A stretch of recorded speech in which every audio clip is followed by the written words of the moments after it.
felt so good, like anything was possible. Hit cruise control and rubbed my eyes.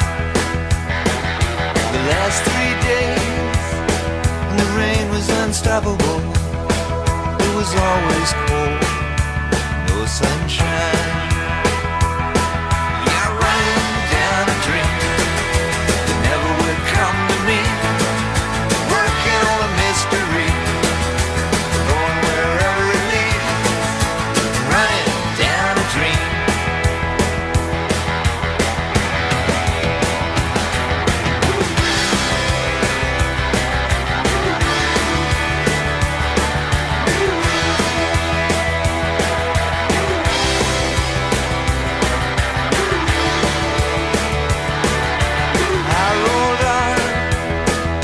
The sky grew dark.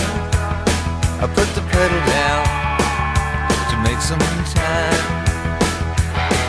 There's something good waiting down this road. I'm picking up whatever's mine. I'm running down a dream that never would come to me. Working on a mystery, going wherever it leads. Running down a dream. Yeah, I'm running down a dream that never would come to me. Working on a mystery, going wherever it leads. I'm running down a dream.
Pressure.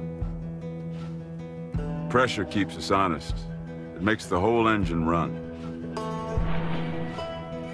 You push hard enough, you can achieve anything. That's right, 2 in a row. Think about it. Walls that nobody believed in our lifetime would fall have crumbled because of pressure. Pressure is going 180 miles per hour in bumper-to-bumper traffic, and after you wrap your head around that little nugget, try doing it at 140 degrees, wearing 2 layers of fireproof gear for 3 hours. Damn it. Just be cool here. Get your friggin' out of the game. Pressure is driving so fast your focus is 500 feet up the road. Pressure is subjecting your body to more G-forces than an astronaut. And while all this is going on, your heart rate is pumping like a marathon runner, there's still a race to be won. There's split-second decisions to be made, time to make up as time is running out. Dude, I'm gonna drive my ass off. Don't sweat it. Just let me go out and do my thing. Pressure? When is there not pressure? Whether you're racing for a championship or trying to make the rent. Pressure's good. Without it, people would achieve nothing.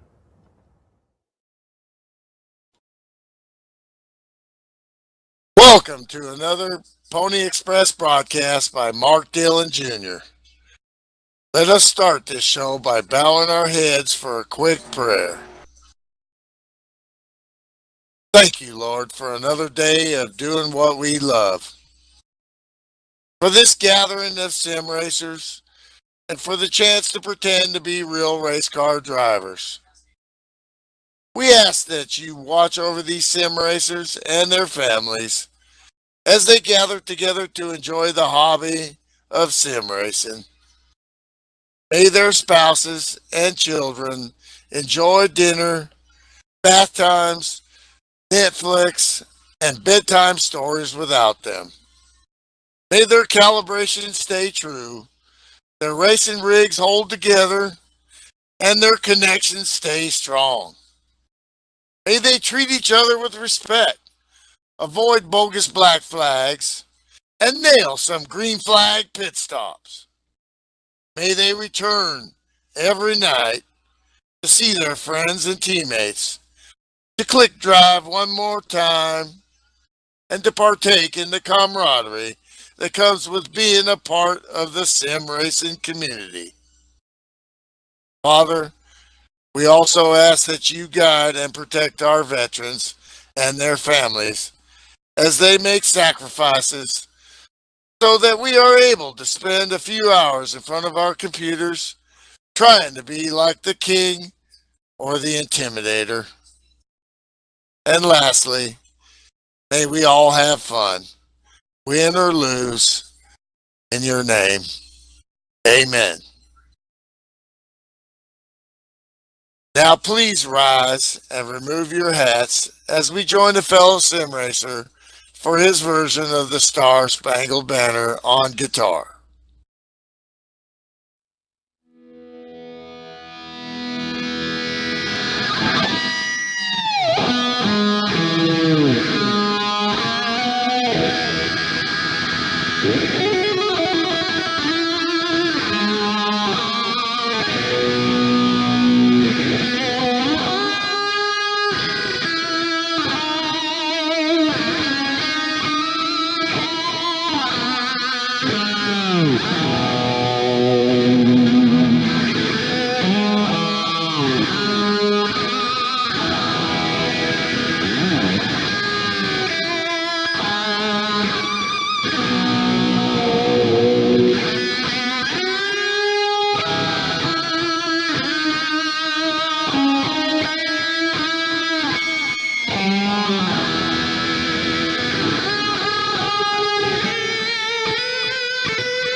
Get your motor running.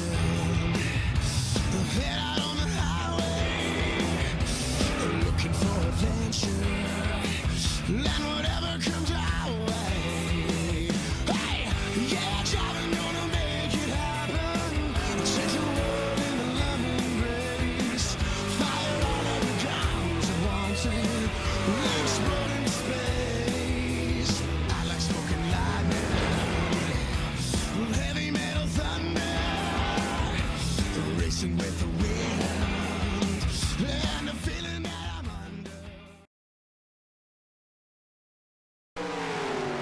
Hello, ladies and gentlemen. Pony Express Broadcast Network coming to you live again from Bomb Squad Racing. This is race number 4 of the Thursday Night Cup Chase, brought to you by www.drunkencowjerky.com. Tonight we are at Charlotte.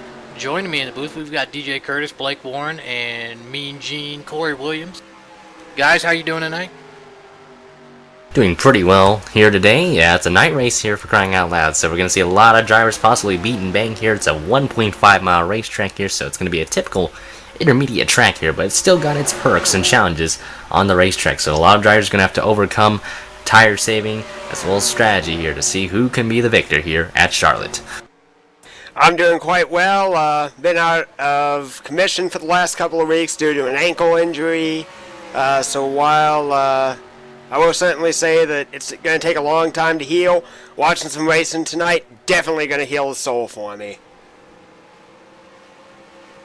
Well, we don't usually pick up start the broadcast this early, and we're not necessarily early. It looks like we had to do an extra 5 minutes of practice. Some people having some troubles getting in.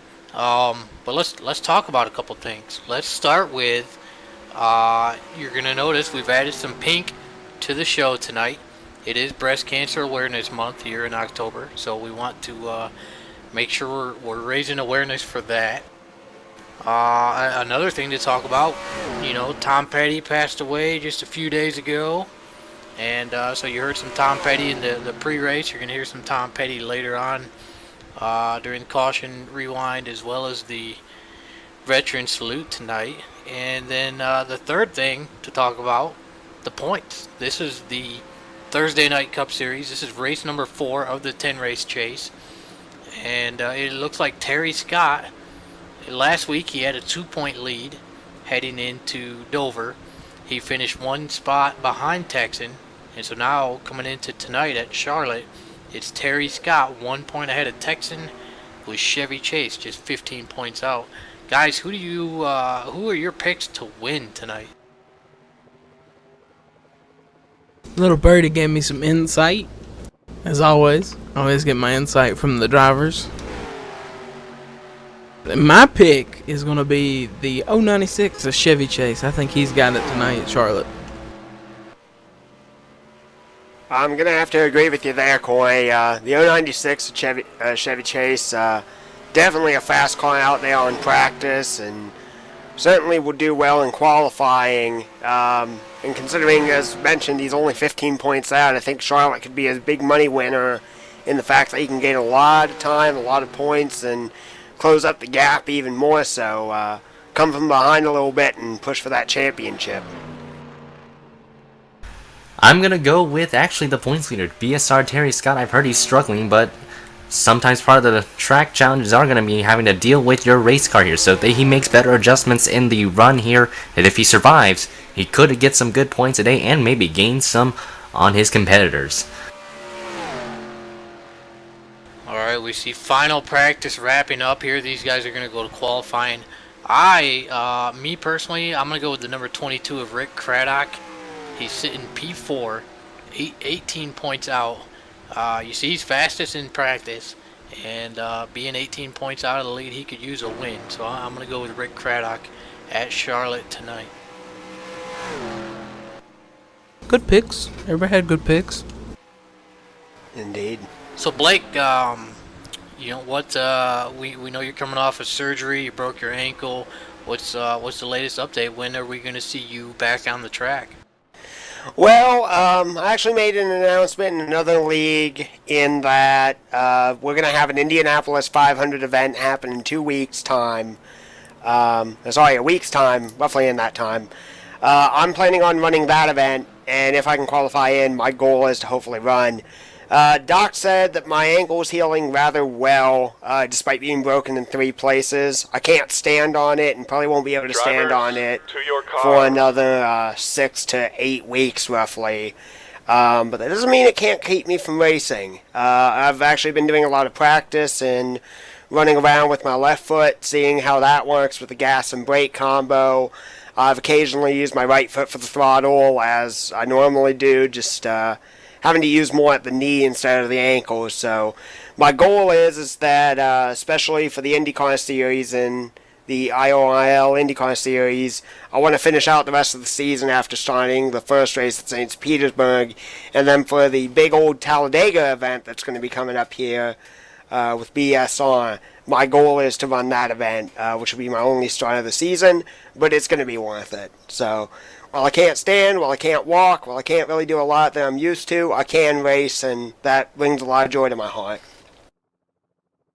Now, Corey, what are your thoughts on Charlotte? What are your thoughts on passing here and tire wear?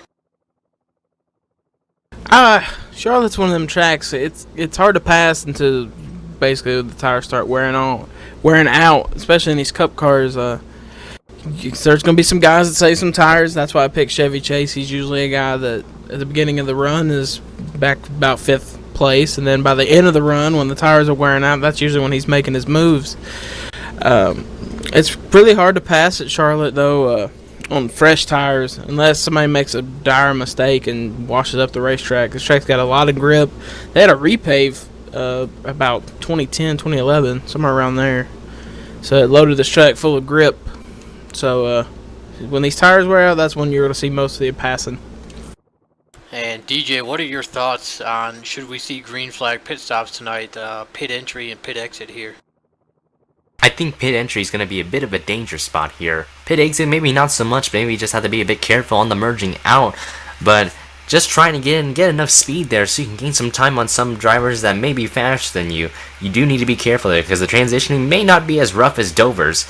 But you just need to compensate for the speed that you could carry once you get down there. I believe the pit speed limit is 45, I believe, or is it 55? I'm not quite remember there, but you have to reach that minimal speed limit if you want to get a good pit stop there. Execute perfectly in green flag pit stops. So people might actually try and pit early depending on their fuel run here. Some might pit late. So also have to see also where the tires are going to kick in as well. So we've seen some tracks where tire wear is going to be more important than fuel wear itself. So yeah, I think this will be actually more focused on fuel than tires itself. Now, Blake, we see qualifying has just come to an end. We see some very big gaps in the lap times. You know, it's a quarter of a second difference between the front row and the second row, and then it really falls off from there. What are your thoughts on the various lap times these guys put down in qual? Well, I've had a lot of practice over the years at Charlotte Motor Speedway, and I can definitely say for me it's a difficult track. The biggest thing, and DJ had mentioned on this earlier, I think a problem that a lot of people are going to have, at least in the beginning run, is that these tires are cold. They're not going to be able to rubber into the track as well, even though that we've got ourselves a repave. So for a 2-lap run to get your qualifying lap in, you know, that's not really indicative of what your competition and what your run's going to be like come race time. So for a 2-lap sprint, yeah, there's a big difference in times and everything like that, but I feel that they're going to be much more equalized, especially when you have someone in front and behind you to pace yourself with. So while there is a big disparity between, you know, first place and 9th place, 10th place on the points, I can definitely say that I think that come race time, they're definitely going to be a little bit more closer, maybe only a few tenths off one another instead of whole seconds. Alright, so there we go. We know that was a lot of information for you guys to digest, but a lot of useful information here, a lot of track knowledge on Charlotte. As you can see, DJ Champ, Terry Scott took that front row, Texan Rick Craddock in the second row, and only 9 drivers out of 18 chose to lay down a lap. So half the field qualifying, half the field seating out of qualifying. Let's see if we can get a word here from one of those drivers who sat out qualifying and see why he did that.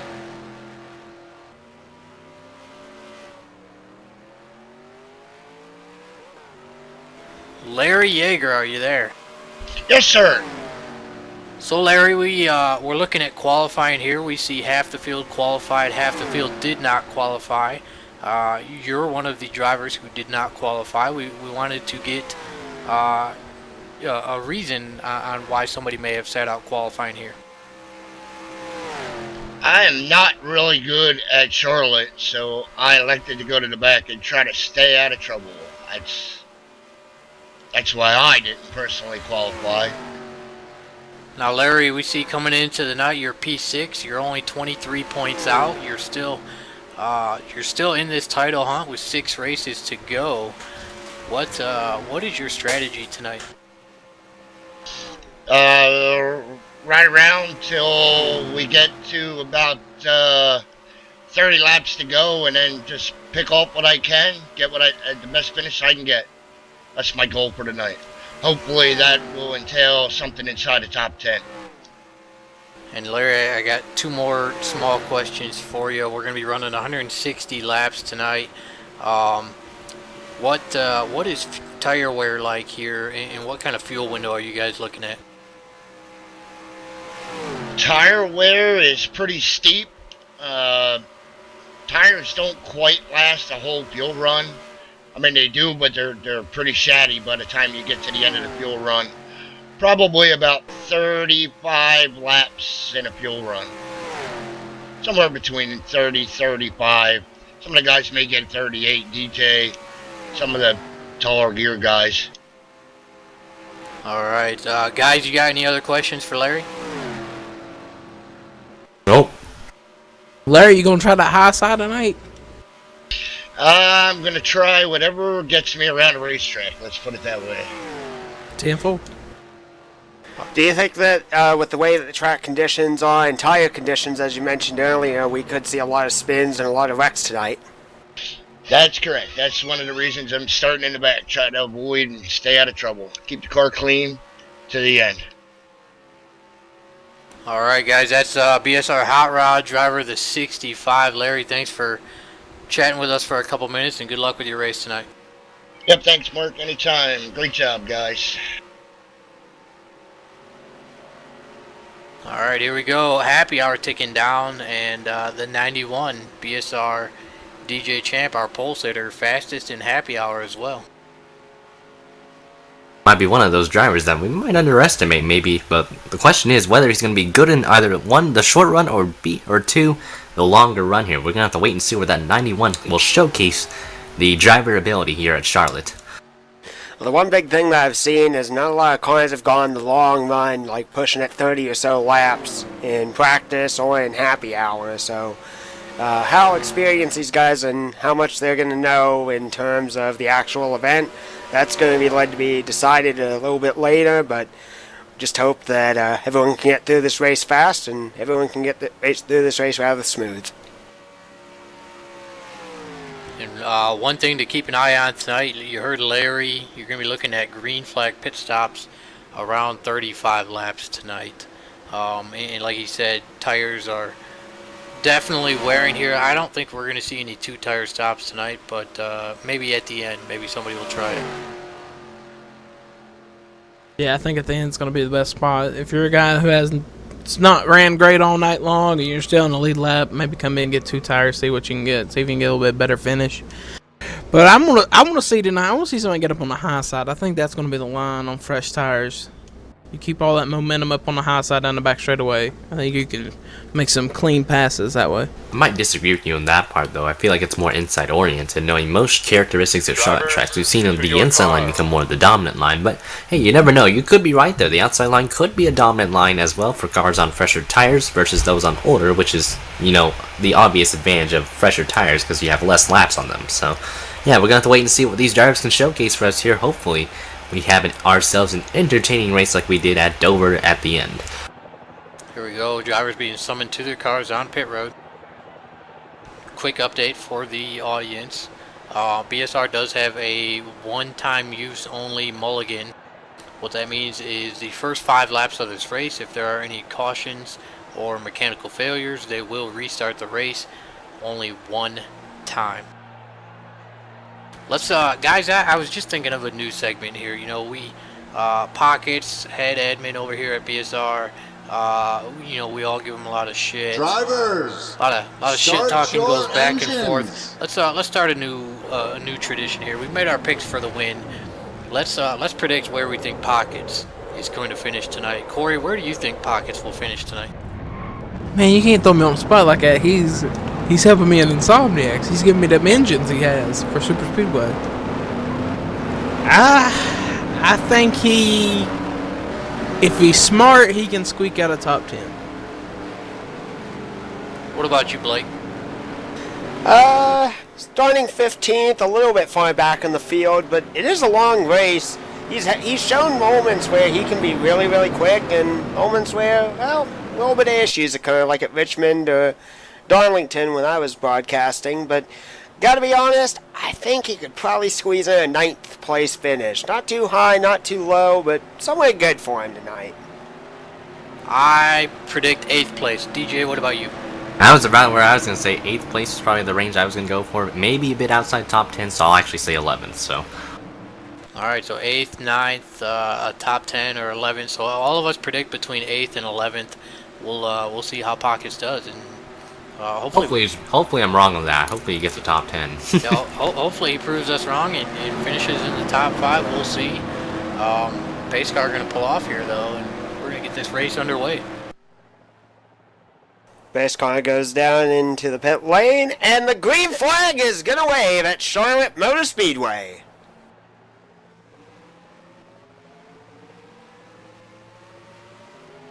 DJ Champ leads him off into turn number 1. He's got a good start. He moves up to the high side. Texan below Terry Scott, battling for second already. Those two are 1 point. And that's good. That's going to be the hard in the wall. Our points leader, Terry Scott, hard into the wall in the first corner of the race. That is going to result. He got plowed hard. That's going to result in our mulligan. So hold tight. We're going to restart this race, and it's official now. Hopefully he doesn't do that again.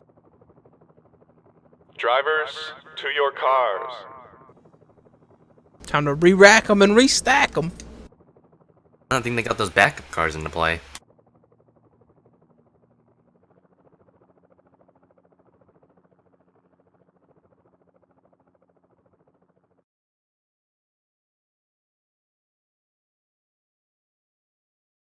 Hello to everybody in the audience.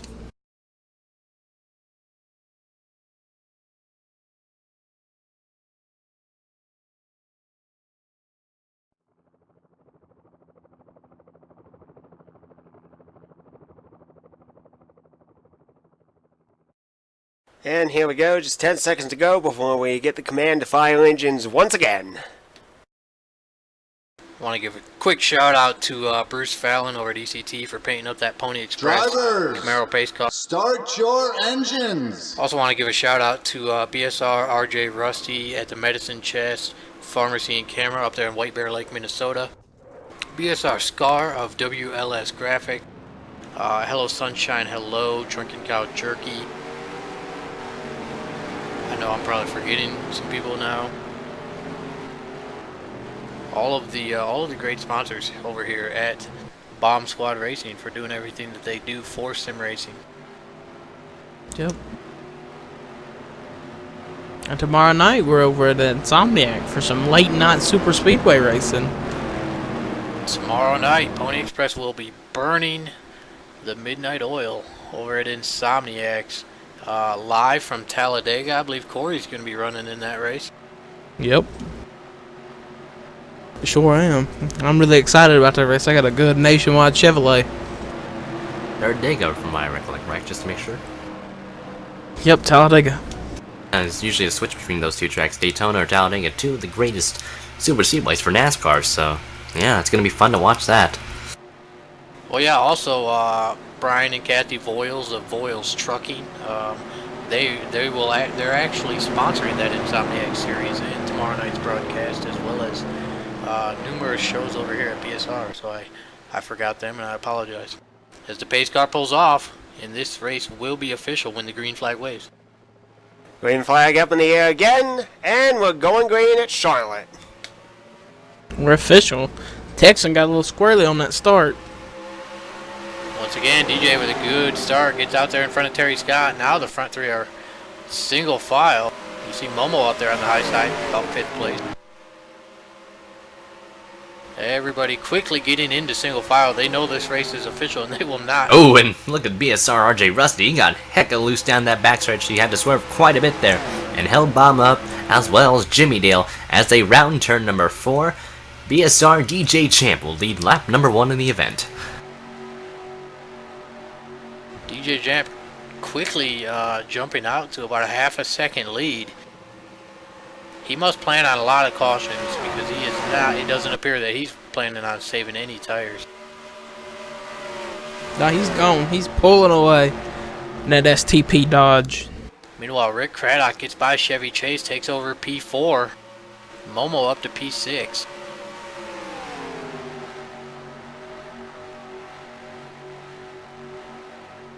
One thing I will say as I look at the telemetry, granted we did know that there are some cars that are definitely going to ease up and stay in the back a little bit longer, but they are definitely not that far off the pace.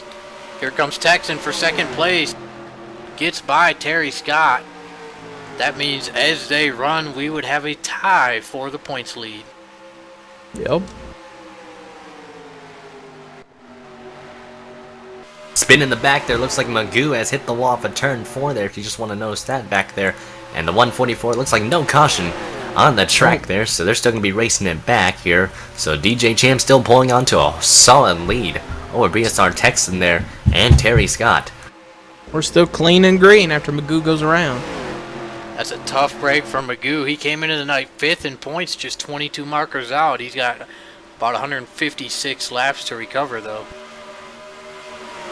Well, certainly if he kept it off the wall, it should keep his car running for most of the night. Just unfortunately probably caused those tires to scream in pain.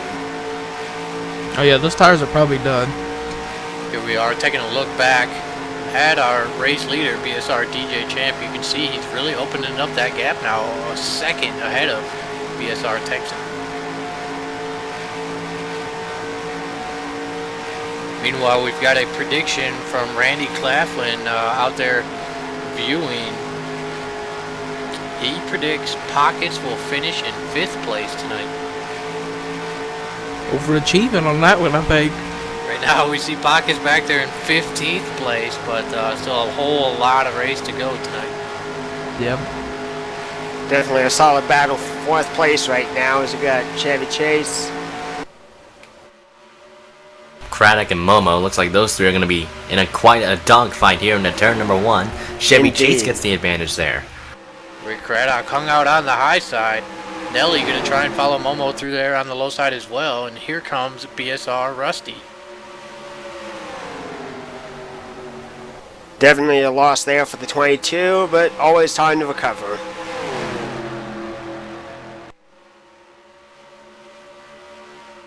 Meanwhile, it looks like Texan is now closing the gap on DJ Champ. Yeah, him and Terry Scott both closing the gap in. I think Terry Scott is riding all over the back on that 201, giving him a little bit of draft down them straightaways, and it's helping Texan and Terry Scott close the gap to DJ Champ. Well, Blake, I wanted to ask you about that. How much effect is the draft going to have here tonight? Well, I think that the draft is definitely going to help a lot because we got a long, reasonably long back straightaway, and then in the front stretch, even though that you got the dog leg there, you've got some sprints where you can speed it up. So without a doubt, I think that the back stretch especially, you can gain a lot of speed, and the gap between 1st and 2nd has just shrunk tremendously. Now down to a car length or more, side-by-side battle for the lead. Yeah, it looks like something's wrong with DJ. There we go. That's a bonus point for BSR Texan. That means as they run, he would have a 1 point. He would be your points leader. I think BSR DJ Champ actually might have driven turn 3 a bit too hard there. Either that or the tires are already dying on this 91 there because he got freight trained by the top 2 there. As of the moment there, between Texan and Terry Scott, these two, remember, they're top 2 in the point standings, and it's relatively close. Magoo in the They're wall. encountering Magoo there. Magoo's going to stay up high, and looks like they're going to get around him without much of a hassle. So there we go. Go ahead. I was just about to comment based on lap traffic. Based off of what we saw last week in Dover in the NASCAR Sprint Cup Series, I didn't know if Magoo was going to be able to let him get by rather cleanly like that. And, well, that could have spelled disaster with the bump in the wall. So Magoo quickly goes a lap down here on lap number 11. Not to worry though. Oh, DJ in the wall. Not to worry though, we do have Lucky Dog. That's definitely a short run car. Yeah, DJ Champ's having big problems. I think he's wore his stuff out trying to pull away. Could be possible that his wheel may also have an issue as well as he hits the wall again. I've had cases where my wheel has become uncalibrated in the middle of a race, goes from feeling nice and loose and just the way I feel to 100% force feedback. So maybe he's having an internal issue with his computer and his wheel that they're just not syncing correctly, and he's having to steer it much harder than he's used to, and it's just not working. Terry Scott led that lap. Well, let me guys ask you this question. Is there a chance, so BSR here, they run open setups. Is there a chance that DJ could have forgotten to switch from his qual setup to his race setup? Could have been. It's entirely possible. I mean, in a qualifying setup, you just want pure speed, and there's not much else that you need to worry about. So, if that's the case, that is probably massive egg on his face, and man, what a heartbreaker if that's true. So Terry Scott, new race leader, that means they both have a bonus point, and Terry Scott is in front of him. So Terry Scott would currently, I believe, have a 3-point lead over Texan as of right now. Yep. Is Texan trying to reel him back in? And there we go, side-by-side battle for the lead. Texan's going to edge him out and take the lead once more. But you notice third and fourth also coming into the picture there. They've been running faster lap times, or about even lap times together. So Nelly and Chevy Chase actually in that third spot, Nelly in fourth there. But those two are slowly catching the top two as well, so don't count them out just yet. Absolutely, that last time by, Chevy Chase was almost a half a second quicker than everybody else. He is moving in a hurry. Yeah, Chevy always usually has a long run car. That's why I picked him. But Texan's usually hard to beat, though. Yeah, looking at timing and scoring, that time by Nelly, the fastest car on the track. He's got that draft partner of Chevy working with him.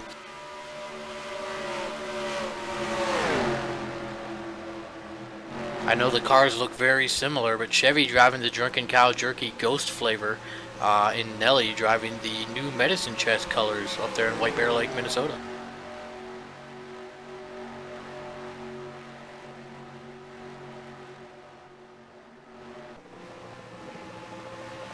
16 laps in the books here. We are about halfway through a tire slash fuel run.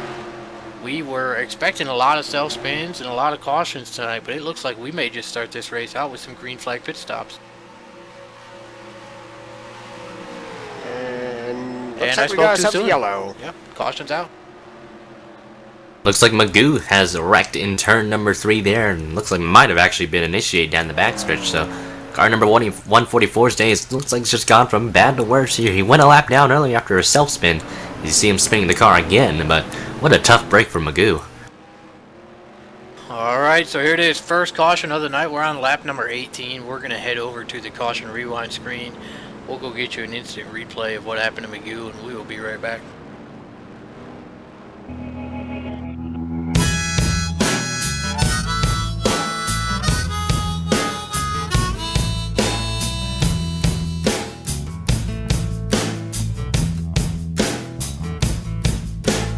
Let me run with you tonight. I'll take you on a moonlight ride.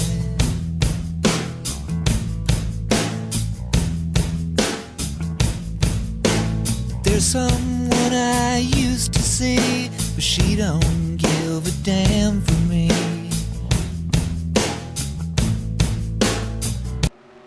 Alright, here we are taking a look at the replay. We see Nelly there behind ECT Bama. Oh, and it looks like it was actually DJ Champ wrecked. Came back up on the track. And Something broke. And it looked like when Bama ducked out of the way, and Magoo, all he could see was Bama's rear bumper. And so when Bama ducked out of the way, Magoo didn't even know what was coming in front of him and just plowed right into DJ. Let's take another look at that. That was, in fact, let's see if we can go back Mysterious even farther there. and let's see what happened to DJ Whoop, my Champ. camera's out.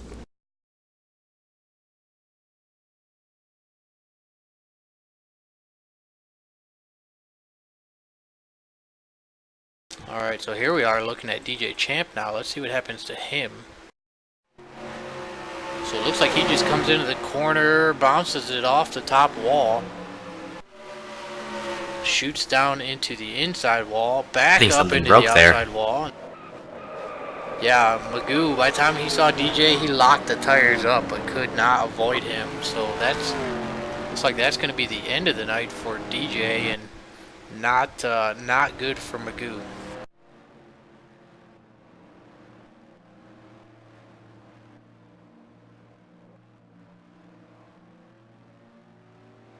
So some interesting going-ons already as we see green flag, or excuse me, yellow flag pit stops have commenced. Texan is going to come out still your race leader. Chevy going to move up to second. Looks like SR5 going to move up to third. We have not seen him up front, so perhaps 2 tires for SR5. And Terry Scott going to drop from first back to fourth. Scott was falling a bit ways back that time around, so I think that long run has really caught that 66, but he's still done a pretty good job there, so I think he might be a solid top 5 car there. But yeah, Texan in the lead there. I think BSR Pockets came into pit lane. Bama did as well. Jimmy Dale, Magoo, yeah, obviously those 2 cars had damage from earlier wrecks, that earlier incident there, but Pockets went down pit lane there, just as noted. Blake, could you check for us and find out if SR5 took 2 tires only? Yeah, give me just 1 minute, please. So here we are, cars getting back to double file. Lights are still on the pace cars. We're not going back to racing quite yet. DJ Champ has, it looks like, retired. I believe he is out. Magoo is a lap down. Bama's a lap down. Magoo, I don't know if Magoo's going to get the lucky dog since he was in that. It may be Bama that gets the lucky dog. We'll have to wait and see what happens here. I think they stated that Magoo was the lucky dog, actually, in the chat, so... Alright, so apparently DJ claiming that caution, so Magoo does get the lucky dog despite some heavy nose damage. As the lights go out on the pace car. Looks like we're going to go back to green flag racing here on lap number 22. I did go back and I looked at the replay, and yes, he did indeed take 2 tires, right sides only. So there you have it, SR5 in that 002 car, trying an early race gamble here. 20 laps on those left side tires. That seems like quite a bit, guys, compared to from what we've heard about tire wear. What do you think about that strategy? I don't think it's the smartest strategy, honestly, because who knows how long we could go until we have another yellow flag, but far be it for me. If he's got something better cooking up in his mind, he may have something that we're not aware of. Usually the right sides are the ones that wear out the most on the tires there, but the left sides are so worn out. Like you said, 20 laps on those left side tires there in a green flag run there, so certainly that's going to be a bit of a risk strategy. Plus it's early on, but if a quickie caution does come out, this does give a bit of an option here, so like maybe it's just experimenting for BSR SR5 here. So we're going to have to wait and see whether he'll be a rock on the track or he'll just stay where he's at. Well, they do say cautions breed cautions. We'll see if that happens here as the pace car heads back down pit road.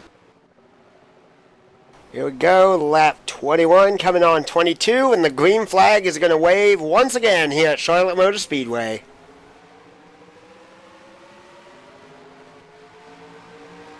Chevy with a great restart on the outside, trying to take the lead from Texan. I'd say at this moment, just kind of let it be and then try to make you move down the backstretch. Looked like the middle of the pack there got stacked up near the back there, so a lot of them kind of slowed up there, checked up. But BSR Texans still with the race lead, and Chevy chases in the wall. There's the 002 there and there. And we've got ourselves a big crash here. They're all scrambling over the racetrack here as the yellow flag flies yet again. Chevy, SR5, and Nelly all involved in that, and despite the moderate damage, Chevy has heavy rear end damage.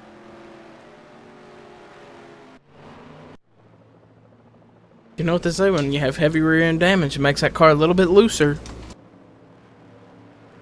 And for me, at Charlotte, to me it always seems like the car is extremely loose on corner exit, specifically turn 4.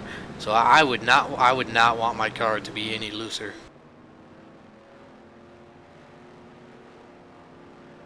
That's a real disappointing break, guys. Yep. Chevy came into the night P3, 15 points out. Still a lot of time to recover from that. We'll see how much of that damage they can hammer out on pit road. If you're Texan and Terry Scott, I don't think I would pit, and no, it looks like they will stay out. Momo and Rusty also staying out. Axel Foley, brain fade now coming into the picture as they stay out as well.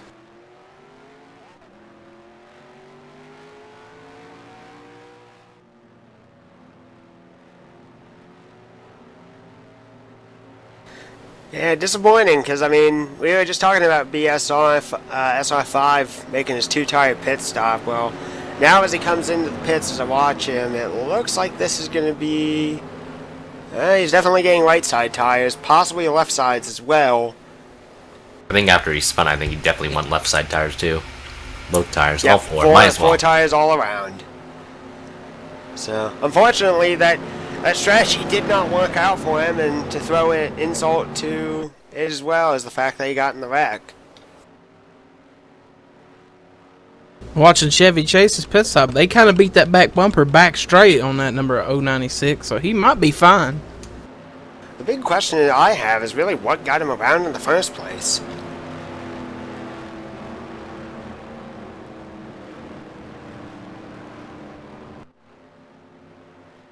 Yeah, I didn't see any contact between SR5 and Chevy. To me, it looked like Chevy just self-spun right in front of him. But you know, I think I might disagree on that though. I think there might have been contact because that 096 would have gotten loose. He would have lost it way down the inside there, and then slide up the track. We'll have to wait and see how the replay will show us.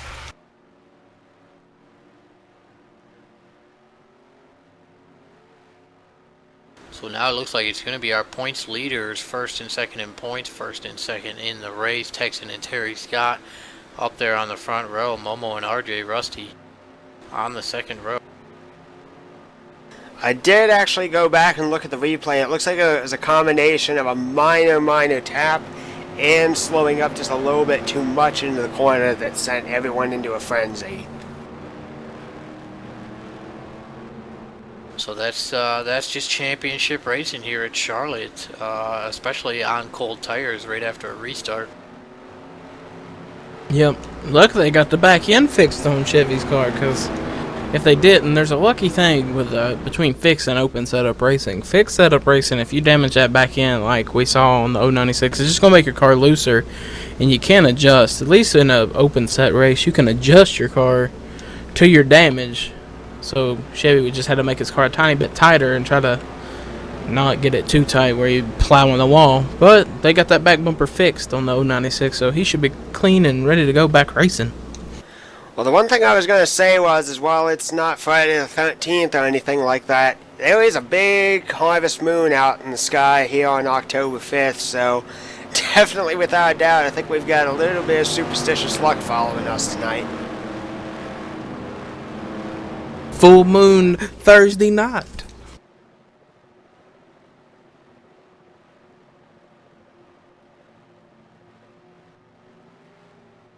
Here we go. We expect the lights are going to go out on the pace car here. They do, so that means we're going to go back to green flag racing on lap number 27. It looks like perhaps we lost BSR Steven. If nothing else, he's at least being shown 2 laps down. He's on the track, he's in the back right now. BSR Steven, he's behind pockets. But he's 2 down, so something happened where he had to go behind the wall for 2 laps.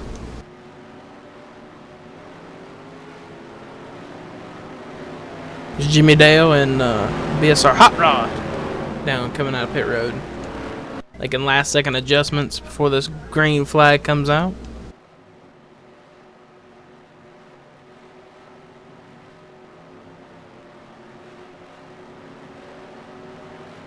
Oh wow, they bringing back the flames on the 24, huh? Yep. Indeed. You're talking about that Will Byronson? Yes, they are. Yep. I've got to say, I kind of like Chase Elliott, how they incorporated the shape of the Napa logo into the hood paint, but I definitely think the 9 is the best looking out of the 4. Well, I mean, obviously Jimmy's is all black, so you can't really go wrong You with see that. some gray in that pattern, but pace car is off. Looks like BSR Texan will be leading us down. Terry Scott is outside. Double file restarts yet again. Texan on the inside. Here, green flag back in the air. A little bit of seize up in the middle of the pack, but everyone seems to get rolling rather nicely. Yeah, bad thing on them cold tires is if you start maybe in a first gear, you can spin them rear tires, and it just checks everybody up behind you.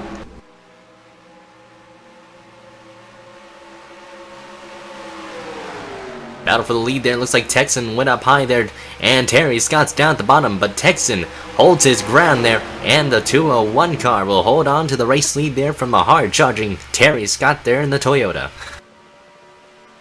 Solid battle between 4 cars for the top spot. Roughly only about a car length separating between second and first. Run hard and charging well.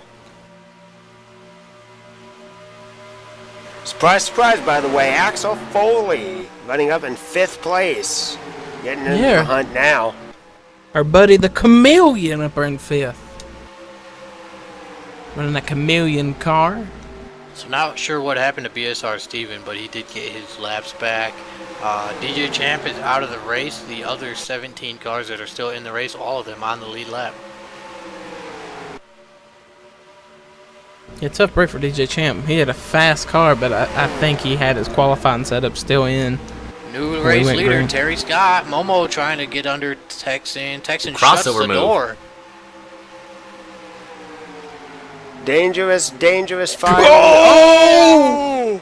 Oh, man. Move. Geez, they're driving like it's from the 1980s all over again. I think they drove more like the All-Star race there. Terry Scott held his ground there. They were side by side into that corner. And Texan's going to be hard charging right behind him. Momo the 3rd there. RJ Rusty's in that 4th spot. And don't count out Axel Foley, the Dover winner, in that 5th position. But also, notice that Toyota back there. Brain fade in 6th. Things are getting crazy, and we still have 130 laps to go. Exactly. That's exciting. I like that. Made me jump out of my skin. Like you can't jump your ankle. The Texan reeling Terry back in. We might see a little bit more side-by-side action here in a couple moments. You think we're going to get a pass in the grass if things get so crazy? It's chase time, Blake. You got to get down there. You got to do everything you can. There's a championship on the line in a couple of weeks.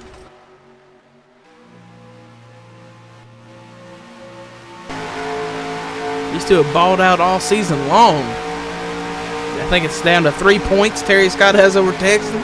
Texas is going to do everything he can to get up here and win this race tonight.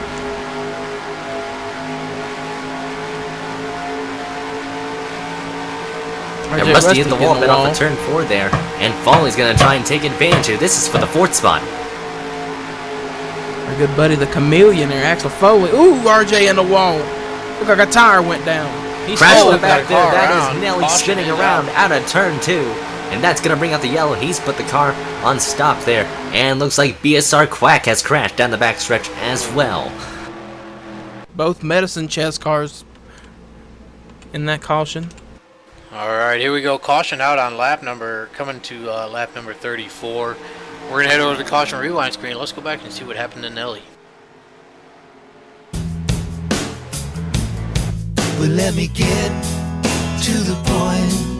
Let's roll another joint and turn the radio loud. I'm too alone to be proud, and you don't know how it feels. You don't know how it feels to be me. Here we go, taking a look at the replay. The 103 BSR Nelly running right there behind Quack in front of Chevy. We see Quack bounce it off of the wall. And then we see Nelly. I don't know if contact between the 8 and the 103 was made or not. It looked like Nelly just touched a hair of the apron, and that bounced him up in front of Quack. Just washed the car up, and I think Quack just had nowhere to go, just committed to his line there, and just nothing you can really do when a car slides up like that. Nelly wasn't really anybody's fault. I consider that more of a racing deal there than Quack. He got loose there. I think you might have seen the 8 car spin around. He got loose and just overcorrected, but didn't really hit the wall there. So there we go. It looked like heavy damage on the rear end of Nelly's car, and that's a big hit for Nelly, as he was one of the fastest cars out there tonight. Let's see if we can get a little mid-race interview with one of these drivers.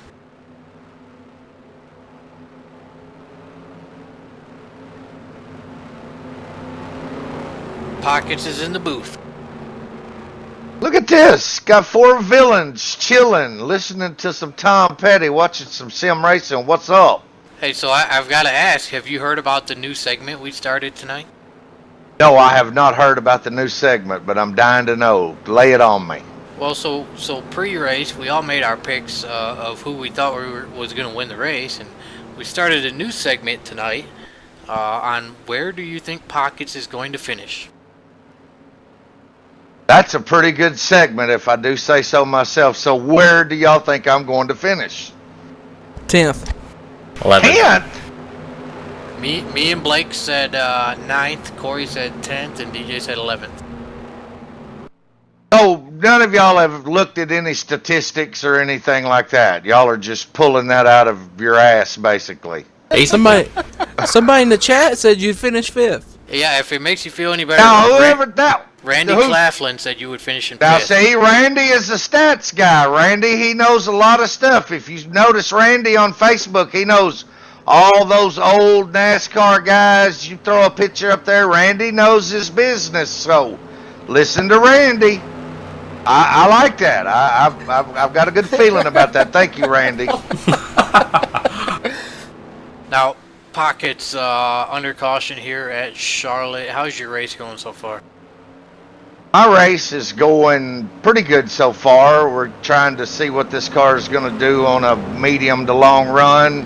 Had a pretty good run there at the beginning, just feeling it out, trying to stay out of any trouble, keep a clean car, keep all the decals on it, see what we got here. Had a little bit of trouble up there that we've avoided so far, so I feel pretty confident. This is a super fast track, so one little mistake will end your night at the speeds we're carrying here, so I'm just trying to play it conservative for the first half of the race, and then I'll start ramping it up the closer we get to the end and see what I can do here.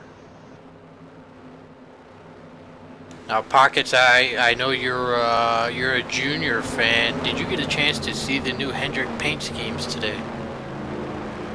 I don't know that I actually seen the ones that y'all were discussing earlier. With Junior retiring, do you know who your new driver is going to be next year? Yeah. What is that cat's name? Give me a hint. In the '88, Alex Bowman. Yes, I did know that. I did know that. I think that kid will do a good job. I figure they seen something in him, and that's why they gave him the seat. Guys, any quick questions for Pockets as the lights are out on the pace car? Lay them on me, anything at all. Is that topside any count? It is. You have to be careful up there, because if you push it too far, you're going to eat some of that yellow wall, and that yellow paint don't look so good on this black car. So, 10-4? Do you think your car's better in the short run or the long run? I'm probably... I don't know, DJ. It's hard to say. I haven't really had a good chance to feel it out on the long run yet. I usually try to conserve a lot on the beginning so that I can have something that on a long run. So we'll see. It's good in 10 laps. I mean, if I really need to lay the metal down, I can. But we'll see. We'll see. I haven't really had a good gauge of it yet. All right, going back to green. Good luck. Thanks, fellas. Here we go. Look at this. New race leader, Axel Foley. He has chosen the high side. Rick Craddock, my pick to win, on the low side as the pace car pulls off. Yeah, it looks like a little pit strategy here. Indeed. Green flag is going to wave once again as they come to the line. And green flag is back out Charlotte. Looks like Texan did not get a good start there. He definitely fell back on that outside groove there. As Terry Scott's going to get the advantage here, they're going to be battling it out for third. And Texan's going to be the sitting duck on the outside groove. Terry Scott on the apron. Back. Ooh, man. God, that merger Whoa, was a we got a dangerous car one. sideways. That's Steven. He saved it. They're all scrambling back there. Woo. You think they went to the Blake Warren Dirt School Racing? I don't know. Could have. 10 out of 10 saved by Steven right there. And the cars behind him, they also had to check up too. Axel Foley running the middle of the outside line there, trying something new as everyone else run the middle to bottom. Just in case you guys didn't notice, during that caution, our pre-race interviewee, BSR Hot Rod, he stayed out, led a lap, grabbed a bonus point. He is trying to climb his way back into the top 5 in point. Yeah, got that bonus point. And to help him out, championship time coming down the wire.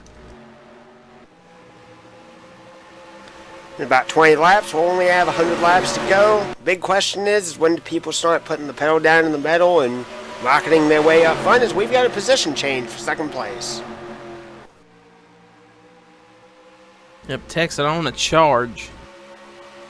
Oh man, look how close to the wall Terry Scott there got out of turn 4 there. He's trying to punch the middle there as well. He's trying to really get to the chase here, get to the point as he's going to try and run down Rick Craddock. Texan way up the hill on a 2. Apron, slides up to the outside wall, but he's following right in the tire tracks of the 47.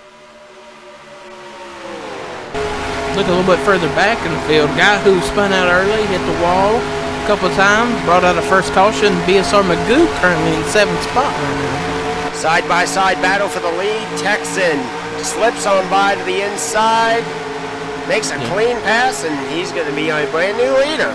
It's going to be with these. I think the 47's only on 2 tires, guys. I think his tires are not as good as that 201. You can see Texan is pulling away.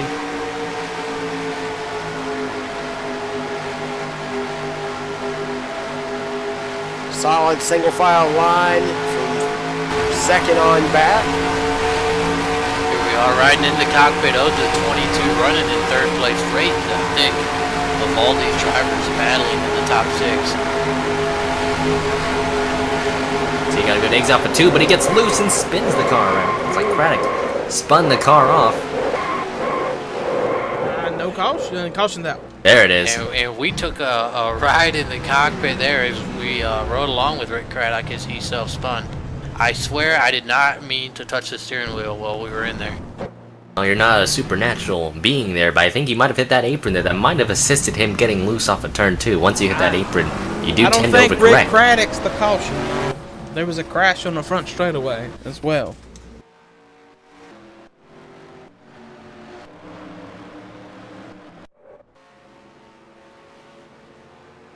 Looks like you're right there. Caution is out here on lap number 45. Let's, you know what we're going to do here, since we were riding along with Rick Craddock for that. We're going to go ahead and run our first commercial of the night. Here is some Drunken Cow Jerky for you. Be sure to head over there and place your order. We will be back in just a couple minutes.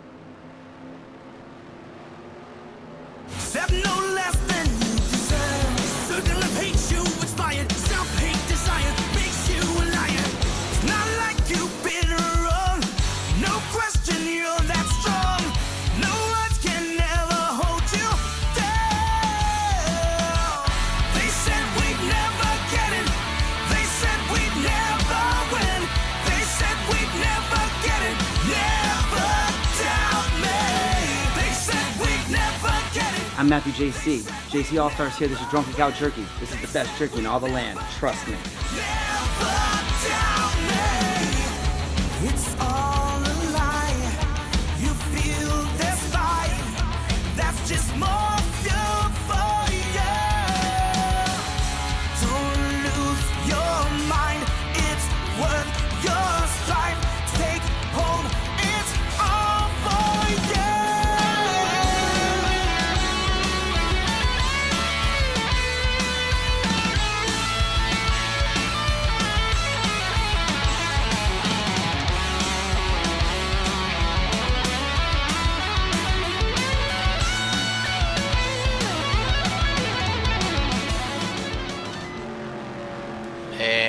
we are back. We see, it looks like Magoo currently being shown as your race leader.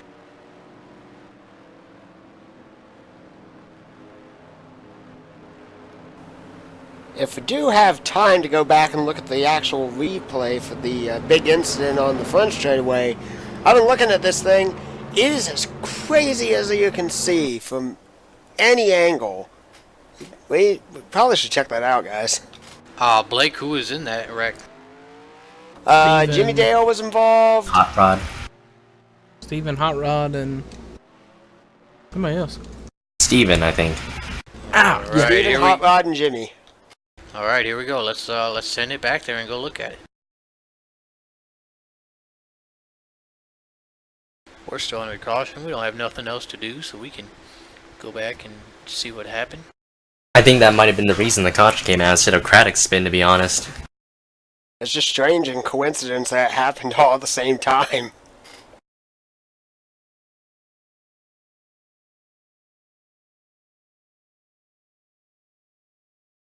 Alright, here we go. Let's take a look at this.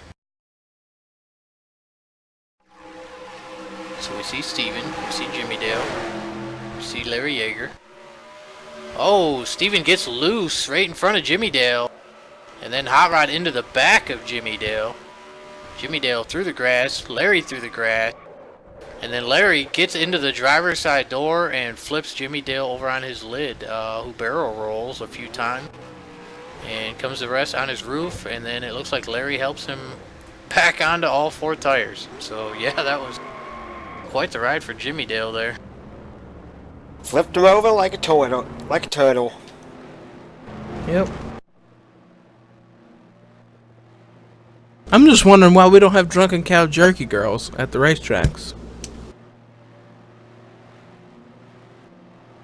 That's a good question. That's definitely a good question, especially since, you know, we're out here trying to promote Save the Tatas. Yeah, it's Breast Cancer Awareness Month. Yep. Lights are out on the pace car. We're going to go back to green flag racing here on lap number 48. BSR Texan, your race leader. Axel Foley on the outside, and look at this. BSR Quack up to third place, as well as ECT Bama up to P6. Yep, the X-Lax Ford Mustang.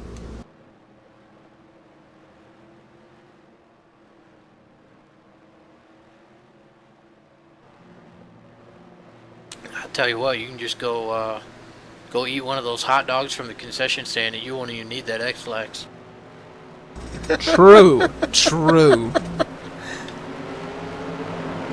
I wonder what sponsorship and commercials are like if your sponsor is an X-Lax corporation. How many photo shoots I would have to take?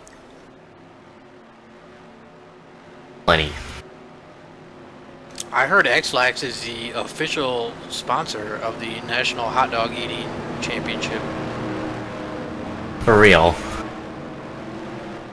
I don't know if that's true, but they probably should be. I mean, after eating 150 hot dogs, you would probably like to get rid of some of them. That would be something. Here they come out of turn number 4. Pace car is off. We will be going green here once we start lap number 48 here of the race here. We still have plenty of laps to go. Texan with the advantage here, as here they come to the green flag, and there it is. We are back underway. Bit of a wiggle there.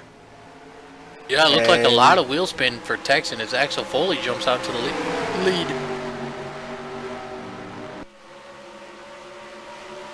Texan to the outside. Is it going to work?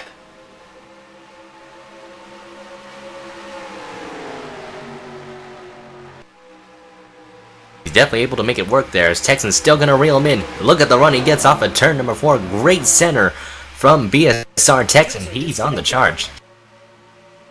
Down the front stretch they go. Big slide, hit the wall. Texan forgot to turn left there, and he went right into the wall. He's on the low side of Axel Foley, though. Still going at it, and he's taking the lead away there from Foley, but Foley's going to try and fight back, but I think Texan's got it from here. I think what Texan did was he pushed him too hard into the corner, caused Foley to lose his gripping on the track a little bit, and that just gave him a run, even if it meant a smash into the wall. These guys do run moderate damage, so it doesn't look to be affecting that 201. Good thing more than anything is if you hit the wall at any track, it's better to flatten it out than hit it at an angle. 50 laps are in the book. 110 laps to go.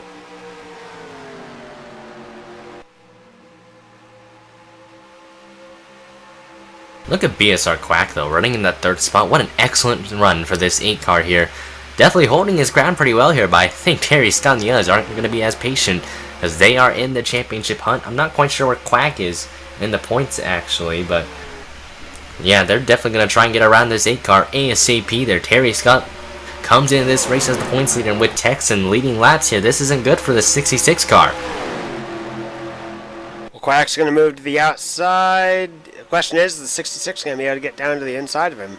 Look at this though, Chevy Chase and SR5 involved in that first caution. They're both right here behind Terry Scott. Bit of a Nelly, dip too. there for Quack. And off into turn, off into the backstretch. Now going to be a pass for position. It's a massive wad of cars there, you notice, right behind Quack, so I think Quack might be holding up some of those cars back here, because they are a lot faster than the State machine. As there you see Chevy Chase is going to now duck to the bottom of the racetrack.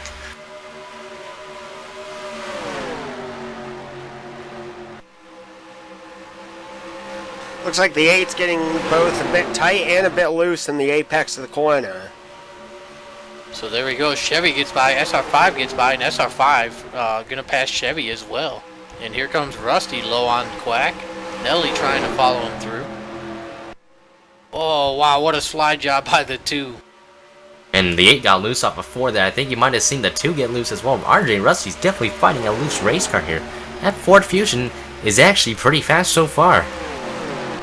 Back up front, Yeah. Axel and Terry Scott, they're all evenly gapped behind BSR Texan.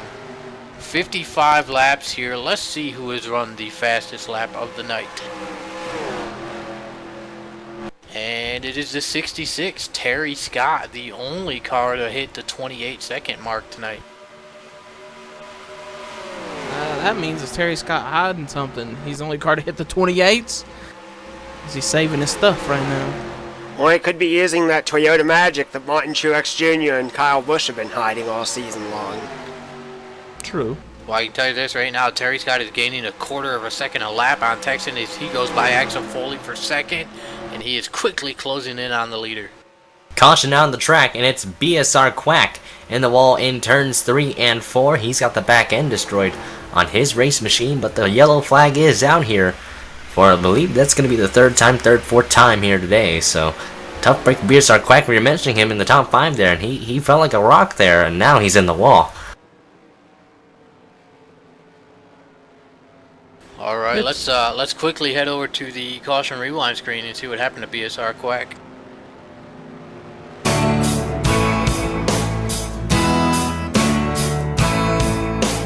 People come, people go. Some grow young, some grow cold.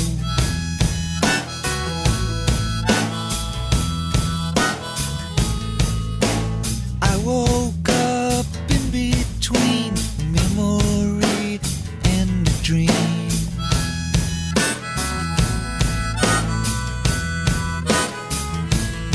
So let Go taking a look at the number 8 of BSR Quack, that Fowler Farms Chevy SS. Heads off into turn number 3 and gets some assistance from Brain Fade. Sends him around. You notice, looks like the rear end actually might have gotten loose coming out of that corner there, and just brain fade was in the wrong place at the wrong time there. But yeah, some assistance there from that 49 there. Definitely not intentional there, but that's some big contact into the outside wall for Quack. You also notice Rick Craddock also got into the wall. Don't know how much that's going to hurt him tonight, but man, what an up and down evening it's been for him. He did hit it pretty hard.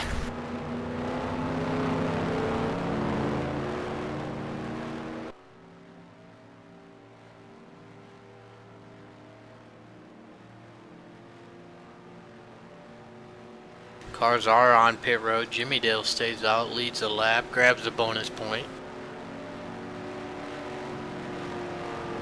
Even after rolling that car multiple times, that car still looks pretty fine. I don't really see much roof damage on that 33 machine. Yeah, I think he's fine. When you have a slow roll like that, it generally doesn't tear up too much sheet metal, and it doesn't rattle your brain either. Pit stops are over. It looks like SR5 wins the race off pit road. Perhaps another two-tire stop. Who knows? Texan second. Terry Scott third. Yeah, my guess, SR5 was not in the top 3, so my guess is he just did another two-tire stop. Speaking of these guys on the pit crews tonight, everybody on the pit crews tonight that's been in a crash, Chevy Chase, Nelly, and now Quack with the rear end tore up on them. They came back out there and realigned the rear end back on the number 8 and 96 and the 103. Let's see if we can get a quick word from somebody here. ECT Bama, you are in the booth. Can you hear us? Yes, sir. Hey, man, we just wanted to get a quick word from you. Obviously, thanks for coming over here tonight and showing ECT support of BSR. So we were talking about your sponsor, X-Lax, and I was talking about, you know, they have that national hot dog eating championship. Those guys put down about 150 hot dogs in 5 minutes, or whatever it is. You know why they sponsor it. You gotta have something to get rid of all that stuff, you know. That's exactly what I was thinking. You know, just read the back of my car. If you notice on my tailgate, it says "We make you move." So just take it from that. It's good stuff. Well, it's definitely making you move tonight. You're up there in the top 7. How is the 2 car running tonight? It's not bad. It's not bad. We're just trying to stay out of trouble and avoid the wrecks. Seems like we've had a couple of cautions and a couple of close calls, but so far we've been able to stay on the track and keep it from getting bent up too bad. Guys, do you have any questions for X-Lax spokesman ECT Bama? Well, I would just like to say to BSR, thanks for having us here at the broadcast race, and thank y'all for doing such a good job up there. All right, we see the lights are out on the pace car. Bama, we'll get you back up there. Good luck with the rest of your race. Thank you, sir. Here we go. For those of you who do not know ECT Bama, he is he's probably old enough to be all of our grandfathers. But he's out there wheeling and dealing. Well, this is going to be definitely an interesting restart here. BSR 5 up there. BSR Texan, both fighting for the lead. I think we still have only one car out of the event, and that's DJ Champ. Yeah, despite 5 cautions, we thought attrition was going to play a part in tonight's race, but here we are about to start lap 60, and we still have 17 cars, all of them on the lead lap. Looks like SR5 has chosen the high side. Texan going to be on the inside.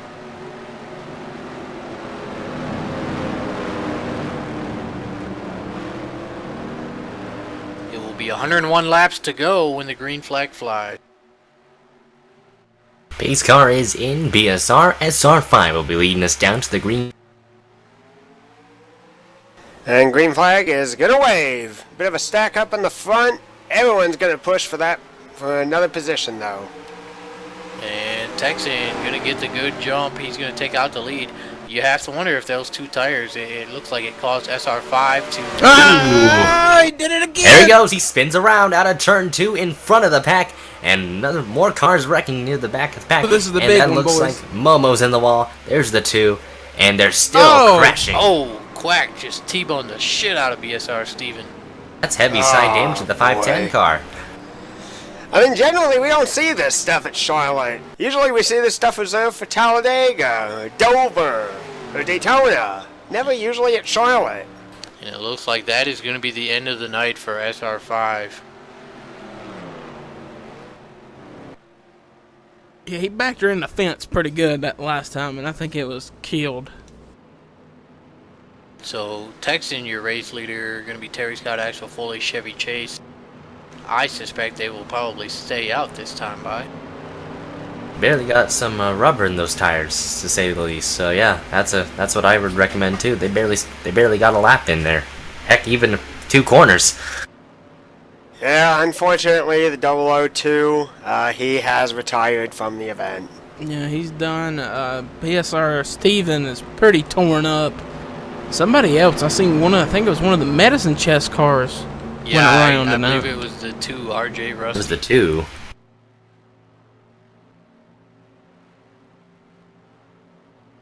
But as you guys can see, we saw the 096 take heavy rear end damage earlier, and he's back up here in the top 4. So you definitely, those guys can recover.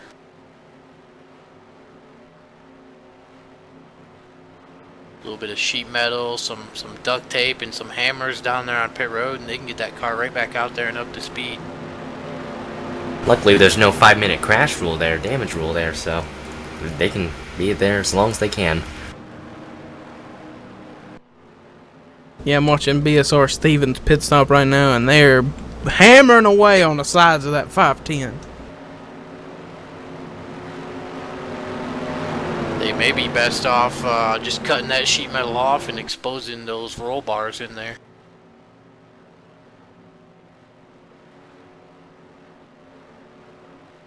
Certainly has been an interesting night, no matter what. Just kind of strange that people are losing it in some of the corners. Well, both of the SR5 spins have been because I think he got 2 tires both times, and it just didn't work with his setup.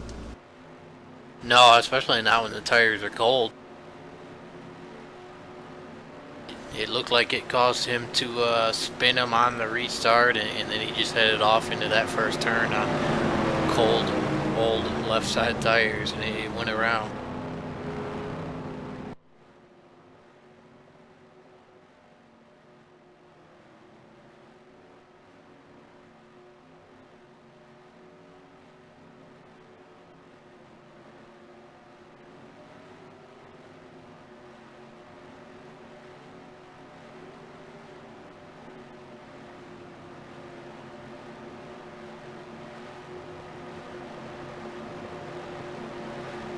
Well, as they continue to pace around the field, there are many, many questions in what will happen in these next 50-some-odd laps. Well, let's talk to somebody here who may be able to give us some answers to our questions. Rick Craddock, the number 22. Rick, do you got an ice-cold ski soda riding around in that car with you?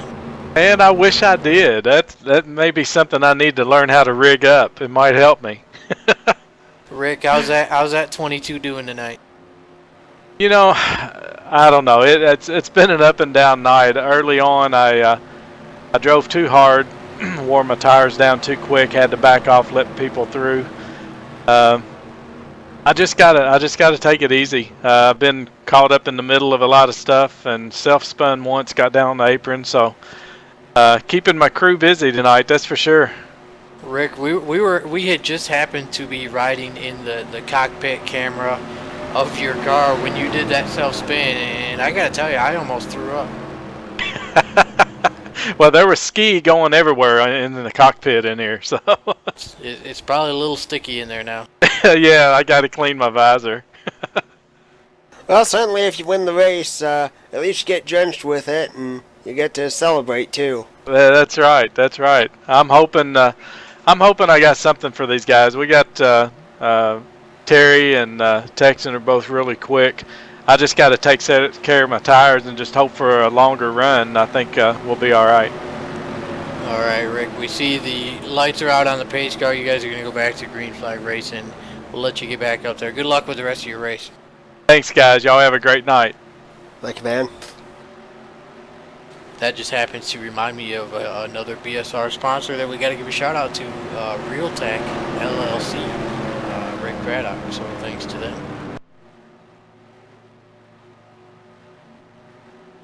Going to be lap number 65 here when we take the green flag. Texan has chosen the inside. Terry Scott going to be on the outside. Once again, first and second in points, first and second in the race. These guys just cannot get away from each other. They are rather inseparable here. Well, this is the Drunken Cow Jerky Thursday Night Cup Series chase for the Cup. They do have a pretty badass helmet trophy as well as a championship ring in all 5 flavors of Drunken Cow Jerky on the line, and these two are definitely letting it all hang out there as the pace car pulls off and we go back to green flag racing. Here we go. Green flag is going to wave once again. Cause get it rolling and get it rolling quick. Some of them guys still spinning them rear tires. I think Texan did it again. This time Terry Scott done it, and they're even going into turn 1. Oh, Terry Scott way high. That wiggling got him. Those cold tires on the high side in turn 1 and 2, it did not want to stick. Oh, look at Terry Scott drive it in there into turn number 3 and 4. He pulled away from Axel Foley there, and Nelly takes third away like a bullet there. And looks like Chevy Chase will be on the attack there. They're all pouncing on Axel Foley. Yep, there's the 2 cars that had the rear end damage early in the race, the 103 and 096, and they're marching back to the front.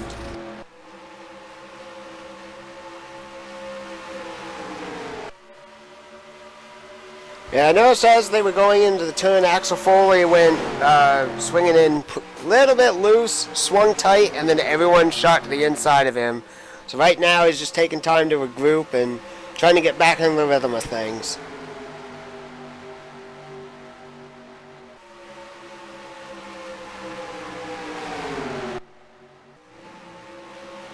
Terry Scott closing in on Texan for the lead.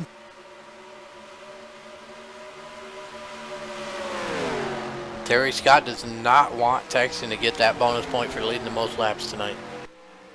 There's a bit of a battle here between Rick Craddock and Chevy Chase. Chase nearly in the wall there. Foley's going to try and fall on that bottom side, but he shuts the door in the 47.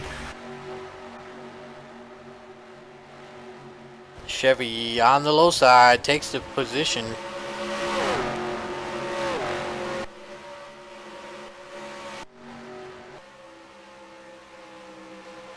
Meanwhile, Terry Scott's still all over that rear bumper of BSR Texan. Oh, and Texan bobbled and hits the wall. That's a lot of right side damage to that 201 there. He slammed it hard out of turn 4. And Terry Scott took the lead just like that. He pounced on that situation there. Took that mistake as an advantage there. And Terry Scott, just like that, took the lead away. And the big question is it damage that's going to hurt him in the long run? Or can he be able to crawl back up and take the lead again?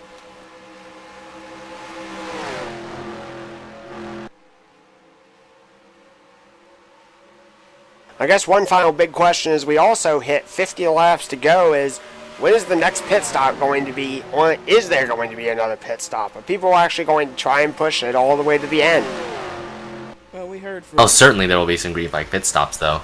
They said about approximately a 30 lap run here to decide it all here, so we still have a long ways to go till pit stops happen. Remember, these drivers just pitted not too long ago, so expect maybe about 25 or so laps to see where the fuel will kick in or the tires. DJ took the words right out of my mouth. I was about to say the same thing. Larry told us 30, he said 30 to 35. Some guys could go 38 on the higher gears. But he said that the tires would wear out quicker than the fuel would burn off. So they're going to have some excess fuel, but we're going to be watching the tire game, not the fuel game tonight. That's interesting, actually. I normally see Charlotte as more of a fuel track, to be honest, though. Like you've seen in the NASCAR races, like the 600 itself. We've seen a lot of races and finishes where fuel mileage is the important factor in deciding a winner here. So, like we saw Austin Dillon win his first race and his first 600 there. Kevin Harvick pulling the upset in 2011 there, and etc. from here on. Texan closing back in on Terry Scott. Yeah, I think these two have been the class of the field all night long. I don't think anybody's had anything for them. Maybe Chevy and Nelly before they crashed, but after they tore themselves up a little bit. Now they're slowing down a little bit more. But right now it's been the 201 and the 66 show all night long.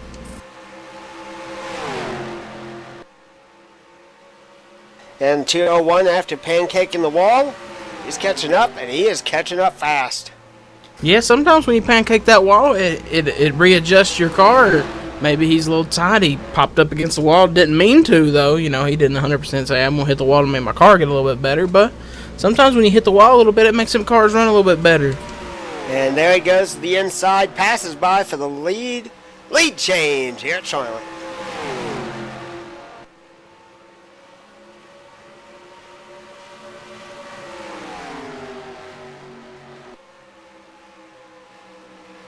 I think the last race I did from the Express was the Vegas truck race, and it was a battle between these two for most of the race in the trucks. I do love the respect these two give to each other. They are clean racers at the finest. These two run very competitive here, and they don't try to really bang fenders here. They're just going to do the best they can to battle it out for a championship fair and square. There's one thing that I will say that I do like about all the playoff setups where championships are decided, say, in a chase, but you don't have elimination style and stuff. You've got more time to really give your competitor respect and give them room to breathe instead of clawing at each other's throats for the entire of it. Also, it does reward consistency without the elimination factor in the play, so you have to be consistent in all those races if you want to win this championship. Without a doubt. Yeah, the playoff system that most leagues now run, where you win and you're in the next round and stuff. From me and DJ's point of view, I like that system. DJ doesn't like that system. I won a championship off that system. I have a mixed opinion only because of the elimination aspect of it, because it feels like if you're consistent throughout the entire regular season and you're not rewarded for anything when it comes to the final aspect of it, and you lose out on it, you can lose a championship in some of the strangest and worst ways possible. Yeah. It also makes you drive harder on that in this new format. Blind Squad Racing doesn't do that new format, I don't think, but that new format makes you drive harder. Makes you have to be more aggressive, because if you make one mistake in any race, the rest of the races you're going to have to make up, and you're having to drive super aggressive at a track like Charlotte. If they had the new system in Bomb Squad, we might have seen 20, 30 cautions tonight because of guys who having to make up ground. There's a battle for position here. Looks like Folly and Momo are going to be going at it there. Momo takes a spot away, and looks like Rick Craddock's going to be on the move here, as well as the two of RJ Rusty. These drivers are all side by side at a turn number 2. Folly with the advantage out on the outside groove there, but it looks like Craddock's going to fight back.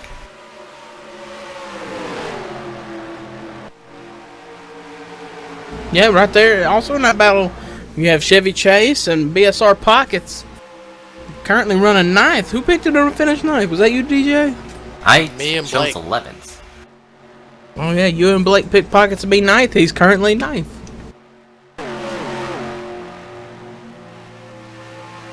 And with the way that the cars are running in front of him, I think he's going to gain some more positions before too long.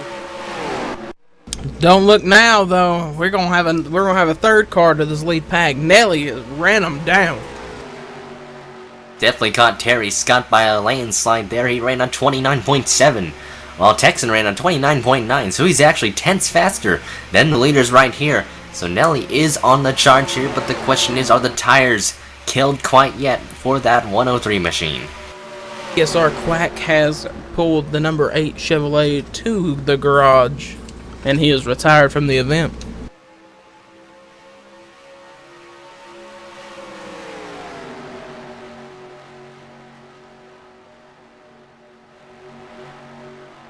Well, the big question is if anyone wants to get around anyone, what's the line to do so? It's not the top. We figured that thing out. I was totally wrong on the top. Well, I on a restart it was on alright. certain areas. Depends on how loose the driver is on the inside groove. The outside line can play a role, but I think the middle groove actually, you see a couple drivers using that middle lane of the racetrack to the bottom, so I think a lot of drivers will be starting to do a proper arc into the corner. That's how you get exit speed if you let off early and you get on the throttle quite late there. Your exit speed could prosper, and you could gain a lot of ground, especially on the straightaways, so you could definitely slingshot around them. Yeah, Terry Scott closing back in on Texan. Alright guys, here we go. We're on lap number 83. We're just past the halfway point. It's time for the Pony Express tradition of doing a veteran salute at the midway point of our broadcast. Tonight's broadcast, or excuse me, not tonight's broadcast. Tonight's veteran salute. This is for all of the female veterans out there. We hope you enjoy this.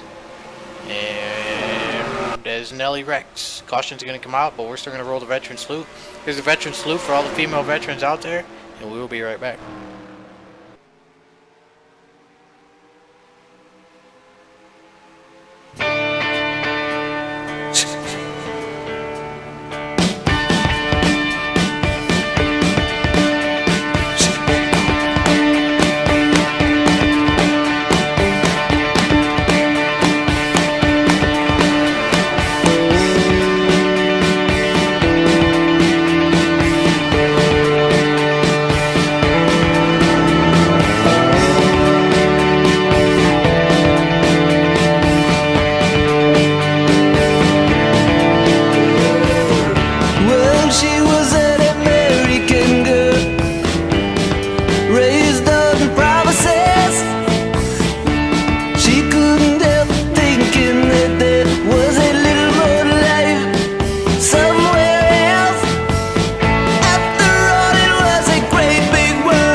We are back. For all of the female veterans, that one was for you, Tom Petty, American Girl.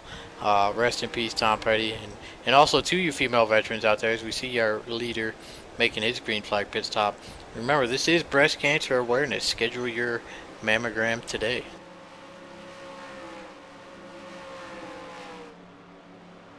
Yep, and while we were doing the veteran salute, Nelly did retire from the event. Yeah, no caution came out from that accident from the 103 that ran into lap traffic at the wrong place, wrong time there. 103 car went spinning, but yeah, Nelly's done for the day. Tough break for that driver. He was doing pretty good out there today. So DJ Champ, SR5, Quack, and Nelly all out of the race. Nelly was running them two down, too. That was what was bad about it. I felt really bad for him. But that's racing. right now, it looks like Chevy Chase just got his first bonus point of the night for leading the lap. He has not made his green flag pit stop yet. Now, Momo was one of the first guys to come into pit road, and there's a crash. That's Magoo in turn 2 there. He's in the wall. Looks like Momo did get collected in that.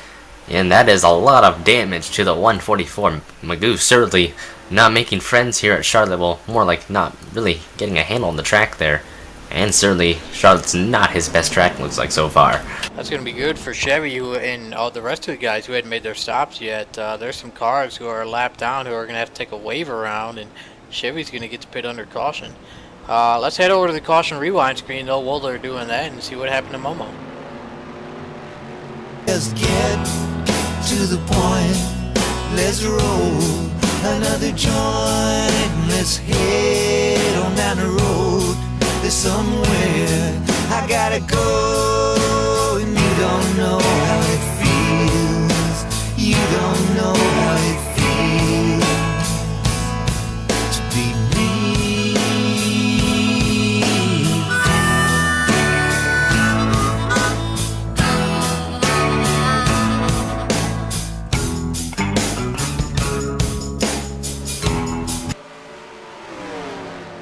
We are taking a look at the replay. It looks like Magoo.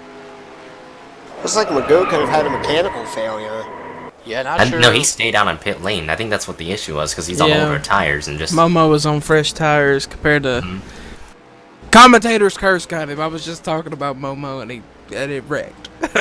So there you go. Hard contact between Momo and Magoo. Magoo's car is very, very beat up. I think Charlotte's not his best track. I don't think Charlotte's really liking this 144 car whatsoever. I think that's what I meant to say earlier there, so I might have misphrased that for quite a lot there.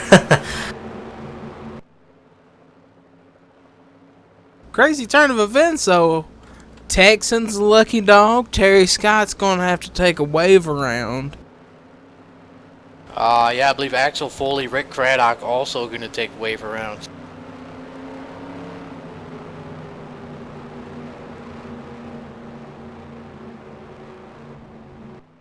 And I believe, so Chevy Chase, as well as the couple other guys who hadn't made their pit stop yet, they're on pit road right now. Uh-oh.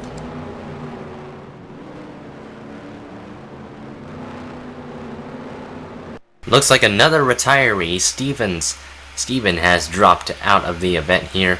So that 510 car, he's been pretty mangled up in this whole race. Gotten a lot of accidents. His car is finally done for the day, but what a tough break for this 510 team. Wow. While that's happening, ain't nobody gonna take the wave around. So they all head down pit road. Texan will still get the lucky dog. Chevy, your race leader, and look at this, Brain Fade up here in second. And don't look now, guys. Pockets up to third. We may all be wrong. Yep. Actually, I think all those guys are getting a wave around. I think they just went to pit road to line up behind everybody. Because none of them stopped in their box. I think they also did that just so they wouldn't have to worry about the black flags in the restart, though. So, you have to clear them as an admin. Yep. So that's a lot of numbers to really clear if you don't have the hotkey to be exact. But I think usually they do. So, but I think it's just to save some time and effort here.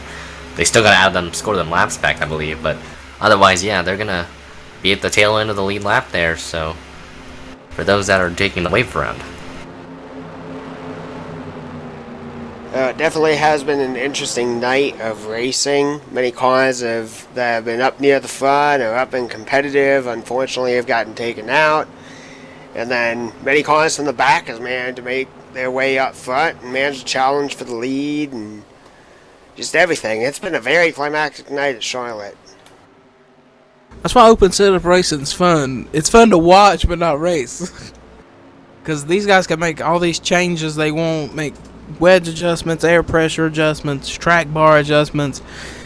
And a car that's running a second off the pace could magically, at the end of this thing, be right on pace with the leaders, but making adjustments in the race. Part of me wants to be down there racing, but the other part of me is like, nope, probably best to stay up in the booth because it's nice and warm.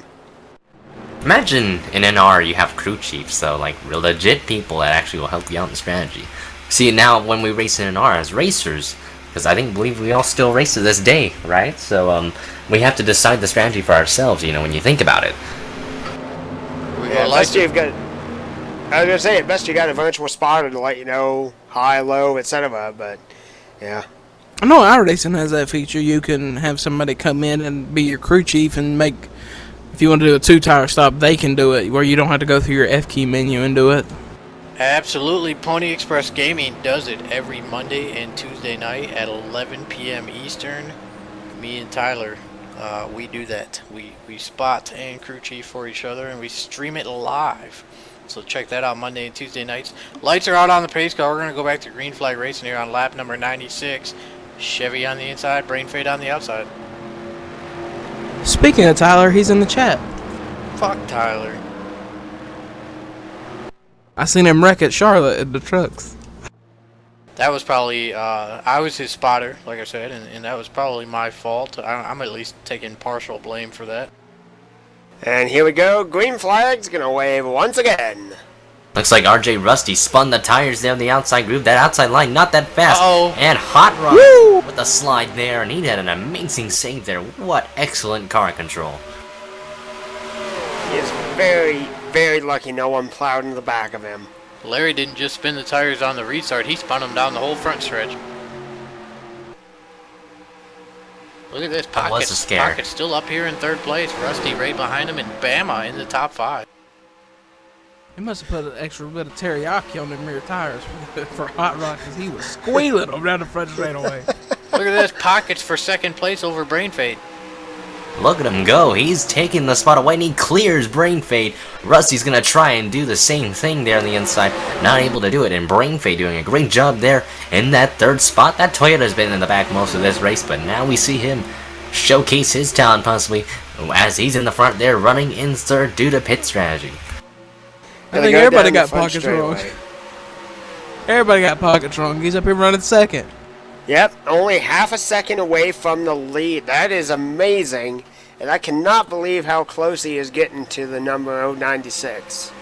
He's running him down. I think it's going to take him a little while longer than a lot of other guys that have managed to catch him, but I think he can do it as long as he keeps his tires alive. We got the 2 Drunken Cow Jerky flavors right now, 1 and 2. We have the Ghost Pepper, which is the hottest of the Drunken Cow Jerkies. Then we have Hot, running P2. Well, I gotta find the 54 car Momo, because he's running the beer bacon, and that is my favorite flavor.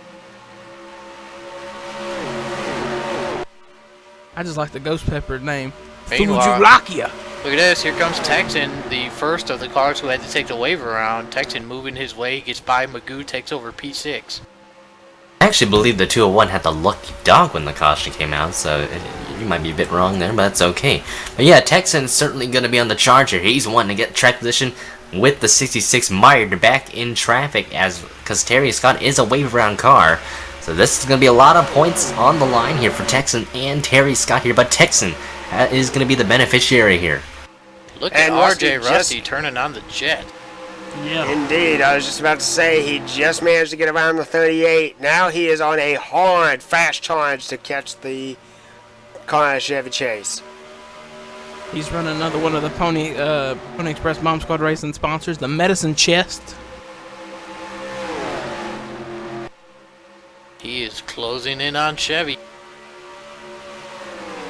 Roughly about a car length separates them.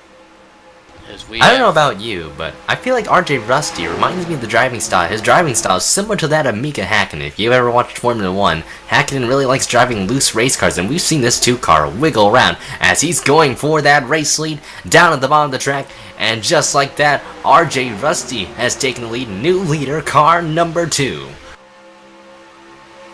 Considering he is the number 2, and considering the colors, I'm reminded of shades of Rusty Wallace, honestly, with him. Even driving a Ford just like Rusty. RJ Rusty of the Medicine Chest Pharmacy and Gift Shop up there in White Bear Lake, Minnesota. New race leader.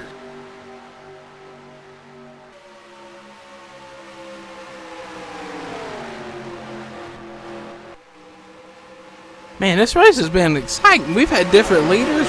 At first, we thought it was just going to be Texan and Terry Scott running away with it. Now look at it. We've got R.J. Rusty. We have Chevy Chase, Pockets. Everybody's up here. Don't discount Texan. He gets by Bama, takes over P4. Now he's looking low on brain fade. Texan is on a mission as Terry Scott is stuck back in 9th place. A lot of new faces. You notice just the leaderboard's been changing back and forth this whole race. A lot of new leaders and a lot of new faces that are running in the top 5 here today. What a great race so far. It's been quite exciting since that caution came out, and it's just been exciting overall. I'll be absolutely amazed when this race is over to see what the statistics are in terms of how many different leaders we had. Battle for the lead. Here comes the original. As the food you like, your ghost pepper is going to try to make a pass. We got the original going by hot. We're going by flavors now. Yeah, both cars pushed off of turn 2 rather hard there, and that's going to give Texan some advantage here. He's going to get some space between these two. He's closing him in and fast.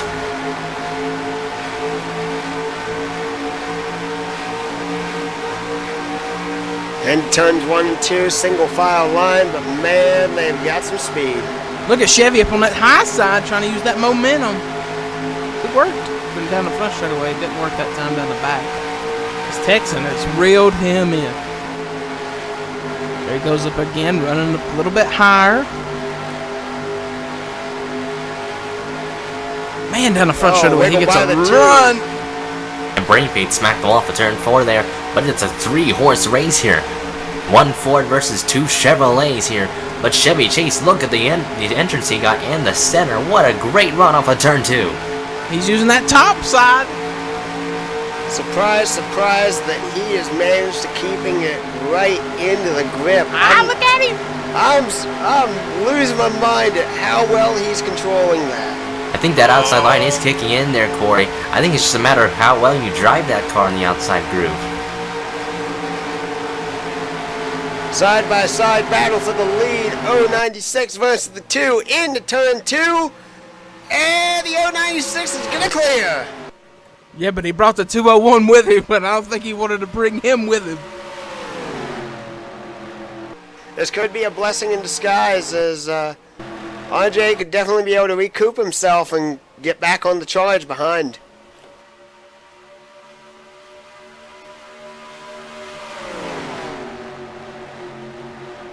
Alright, here we go. We're going to keep an eye on this in the corner of your screen, but we're going to run our one more Drunken Cow Jerky commercial for you. We'll be right back.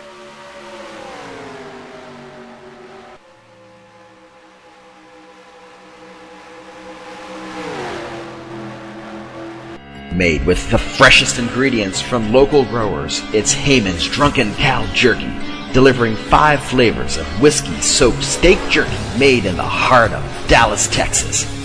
Choose from original, which is with a dusting of coarse black pepper, or hot, for that Mexican food hot flavor.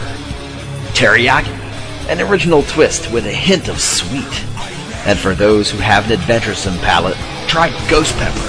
Made with the Indian Bhut Julakia pepper, this is the hottest Drunken Cow Jerky available. Can't forget about beer bacon, where we hold the whiskey and soak it in Shiner Bock beer and add fresh cooked crumbled bacon. Go to drunkencowjerky.com and place your order today.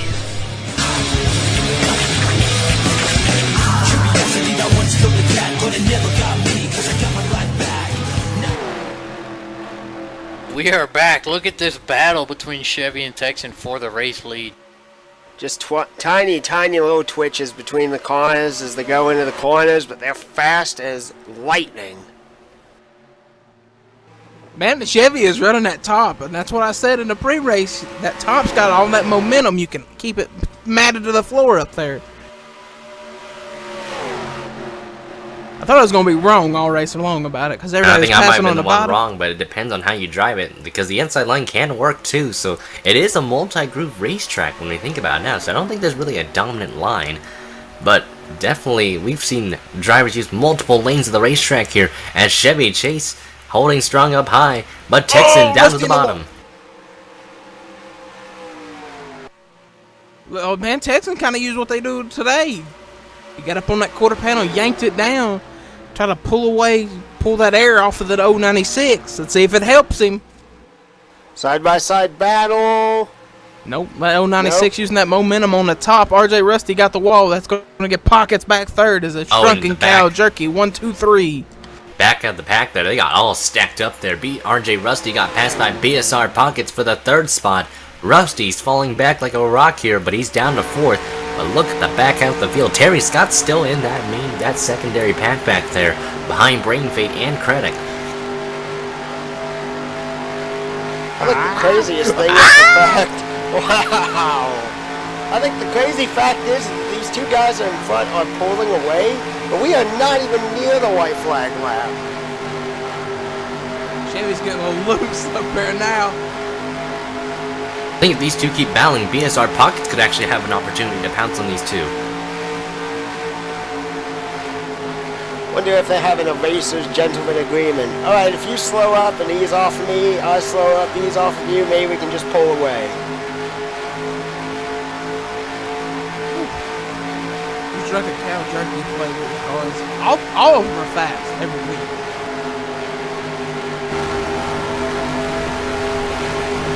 Oh man. He got close to the wall. That's the good thing about laying that outside wall or line, is you don't really have to go that far before you hit the wall, so. Side by side battle for the lead as they come to the line. I think Texas got it this time. Oh, no, he didn't. Tiny wiggle by the 201. Side by side again in the turns. They're just going at it. These two are just inseparable here. We thought Terry Scott would be in the mix here. He's battling into the back with traffic with Bama and Craddock, but this battle for the lead has definitely heated up here. The laps are winding down, and the patience is going to be running out here at Charlotte. What a great night race here as Chevy Chase holds onto that lead. Texan is hard charging in second. And we've got to make note of it. There's only about 40 laps left in this race. I believe that there's at least one more pit stop to go. So the big question is, if these guys come in together and they come back out, are they still going to have the same speed and enough time to be able to battle it out on a win tonight? Texan back underneath. Man, I don't know. Chevy is pulling away. Remember, Chevy backed her in the fence earlier in the race. Had to get that rear end fixed.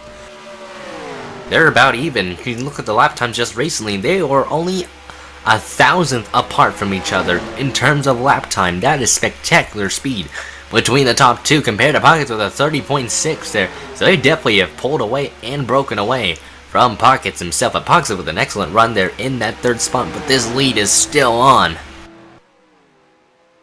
I'm more afraid that what's going to happen is Chevy's going to get ever so lightly tapped by the 201 when they come out of 4 down to the front straightaway, and then it's just going to be havoc and possibly a big caution. Nah, man, nah. RJ Rusty up in the wall again as the number 2 Ford. He saved it. Yeah, but a battle for the lead again. Texan dove it in turn number 3 rather hard. He gets the run off the corner there. Chevy Chase is going to fight back. These two are just dead on even, side by side up to the line. And it's still Chevy Chase with the lap lead there. As here they come in a 1. Chase will slide up the track. Texan slides up the track, nearly in the wall. Oh, big wiggle. The craziest thing is, guys, they're 4 seconds ahead of third place, and they're having this tight, amazing battle. Look at the grip the over 96 found out of turn 4 there, and he hits the wall. Oh, man. He still leads the lap. Texan got loose, boys. How long are these tires gonna last, boys? And Pockets actually ran a faster lap, only by a 10th that time around. These two are definitely going at it and using their tires to the fullest of their capabilities. If you're not standing on your feet for this, I don't know what's going to get you off your feet. Whew. 35 laps to go. We're now inside of that fuel window to make it to the end. RJ Rusty has already pitted, so he's going to try to use those fresh tires. Actually, the leaders are going to get right to it, and we're going to see him right now. There could be an interesting pit strategy. Now the problem is he's going to go a lap down.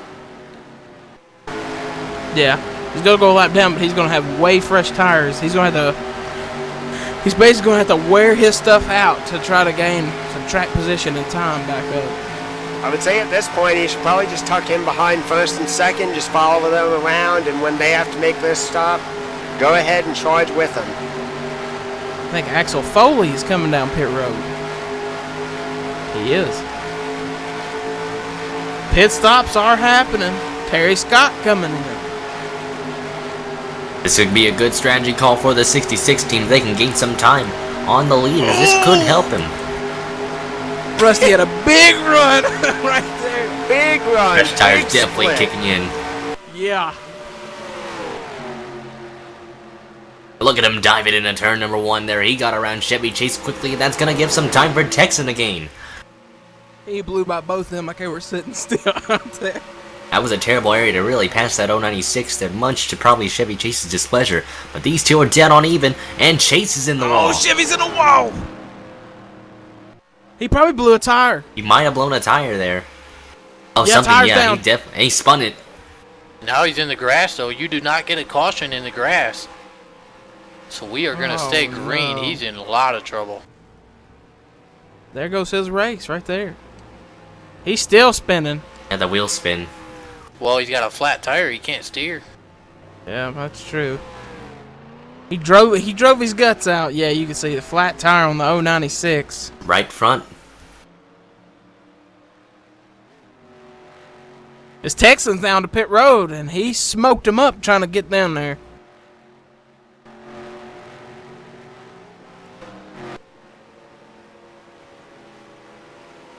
Actually, I think Texan had a flat tire coming in. He called it kind of like he called it a couple weeks ago.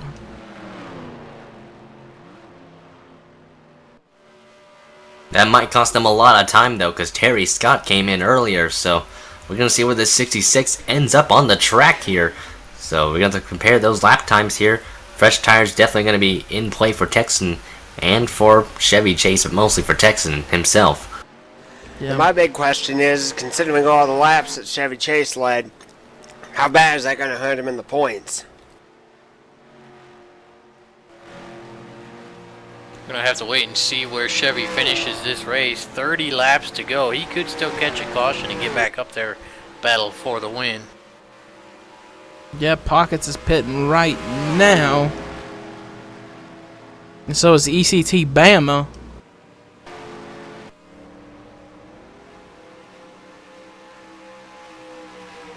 I believe that's going to turn the race lead over to BSR Magoo with that beat up number 144 car. As the 144 does come into the pits. So that would turn it over to Rick Craddock.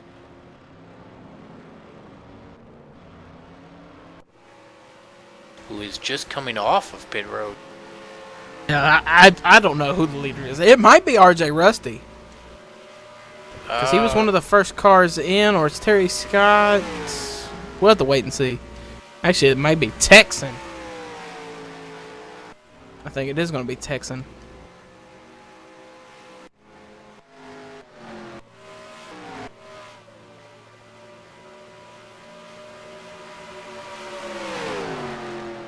Just imagine if this race ended up finishing under green. Big, big upset. Didn't Corey and DJ both pick Chevy to win? Yes, we did. I picked Terry Scott to win, actually. Oh, yeah, he picked Terry. Oh, that was me and Blake Corey that picked. Blake. Yeah. Chevy's 11th. A lap down. Meanwhile, Terry Scott spent all that time mired back in 8th and 9th place. Currently, he's being shown in 2nd. Yeah, 4 seconds back. He's going to have to make a lot of ground up. And RJ Rusty, he made a lot of ground up running 3rd right now. I'd say the odds are very favorable that we see a late race caution here with 27 laps to go.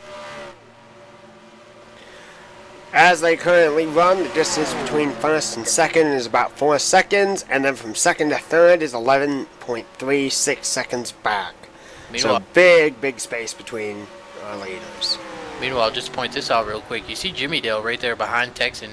Jimmy Dale in position for the lucky dog. Chevy Chase not far behind them. He needs to get up there and get in front of Jimmy Dale if he hopes to catch the lucky dog. Yeah. And Terry Scott is running some heaters right now. 29-2 compared to Texans 29-4. Texan could just be up here saving his stuff though.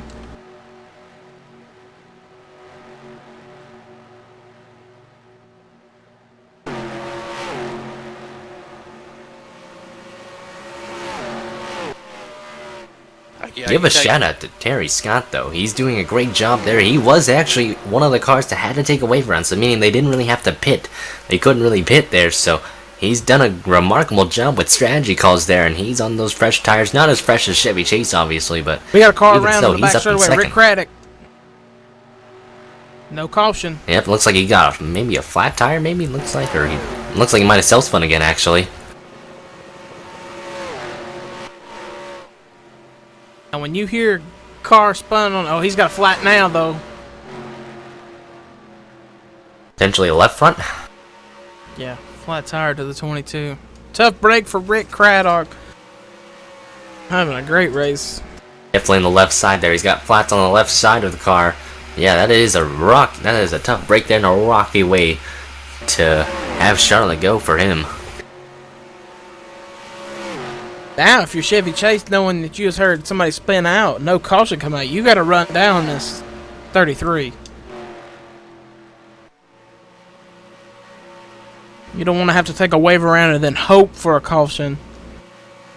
Get in there and make 4 tires. Especially as we're getting close to lap 140 out of 160. I mean, the big question is how many more cautions could we really have in a 20-lap segment? A bunch. I think once we get one caution in, we could see more. Like mentioned, cautions breed cautions here. Surprised we haven't seen some cautions. Nelly on the back straightaway, that could have been a caution. Rick Craddock right there on the back straightaway could have been a caution. So some of these guys are getting a little bit of lucky breaks due to non-cautions coming in as Terry Scott has wore his stuff out right now. As here comes Chevy Chase, actually looking like he was going to try to pass Terry Scott. Look at Pockets in third there. He did pass that 2 car, RJ Rusty. And Axel Foley's going to be reeling in that 2 car as well out of turn 2. What an excellent run. Or Axel Foley, he's kind of been quiet. The chameleon is definitely one to blend in with the racetrack. Yeah, his color change and race car it's been hidden a lot tonight, and now it's running P4. And I think Pockets, if Pockets could get a late caution, he can have a shot to win this thing. You can make a lot of adjustments in a late race caution and come into pit road. Yeah, like raising the grill tape or loosening up the car maybe with wedge adjustments and such. We'll have to wait and see. And as this is going on, the distance between first and second is slowly getting closer and closer. Yeah, and right there, Chevy and Terry Scott. Chevy needs to get around Jimmy Dale to have any chance of getting a lucky dog. He's using the top. Jimmy Dale gets loose, and so now Chevy Chase in position for the lucky dog. 19 laps to go. Can he get a caution? I'm wondering if Jimmy Dale may have a problem. He was one of the first cars to come up pit road, so his tires are pretty wore out by now. Meanwhile, lap times have settled between Texan and Terry Scott, and that 3.9 second gap is maintaining. It's down to 3.6 there. Terry Scott ran 0.2 faster that time around, but Texan has actually a rather comfortable lead over Terry Scott here. This 66 did pit earlier than the 201 here, so we're going to have to wait and see what Texan's got in store for us here. But he's done a great job there, running pretty much almost a flawless race here. But Terry Scott's certainly reeling him in now. Now it's down to a 10th that time around. You know, 3.58 seconds to be exact. Texan definitely does not want to see a caution here. No. the amount of points that can be won tonight is just incredibly high, and I'm really wondering how big of a shakeup in the points is going to be tonight. Well, looking at it from the, I believe it was either the Dover or Chicago race. Texan was the leader. I think he stayed out in two cars. He stayed out when he thought the race was going to be over. He stayed out and it burned him, and he lost a lot of track position in that race. So if a caution comes out tonight, I mean, anything can happen. He's catching lap traffic right now as we speak. He's catching Momo and Hot Rod. Ooh, Bagoo almost going around. He caught it, saved it. We got action all over the racetrack. We're trying to catch every bit of it. And we're only at 15 laps to go, so if a caution's going to come out, it's probably going to come out real soon. Otherwise, I'd say around the 10 to go mark we might get one, but not around this 15 laps to go. I might be wrong there. We'll have to wait and see how this goes. I kind of actually would rather see this go green at the end. Texan's really done a perfect race so far here. He's battled for the lead. He's been competitive all race. Certainly had some good strategy here. He's on fresher tires than Terry Scott, so we also have to keep that in mind. 15 laps to go. Speaking of Texan tonight. Right in front of the leader. Ooh. RJ Rusty, one of the cars with a flat tire there right front on the 2 there. He's coming down pit lane. He was one of the first cars to come in and pit, and he's already wore them tires out. Meanwhile, Texan trying to put Momo a lap down. His second lap down. Speaking of Texan, he had a battle with Terry Scott for most of the night. And then in this last run, he's had a battle with Chevy until Chevy had a mistake or blew a tire. So, I mean, it ain't been easy for Texan all night. Ooh, Momo got the wall right in front of him. Looks like Texan's kind of struggling to get around that lap car there, but either way, he's just probably staying behind him just a bit there. Let's see where the intervals went down. It went down there to 2.92 seconds, so definitely Terry Scott's gaining some ground here. I think Texan's stuck behind lap traffic. Yeah, Momo definitely costing Texan some time right now. 12 laps to go. Texan is going to get caught if he doesn't get around Momo. Yep. It's the beer bacon right there in front of the original.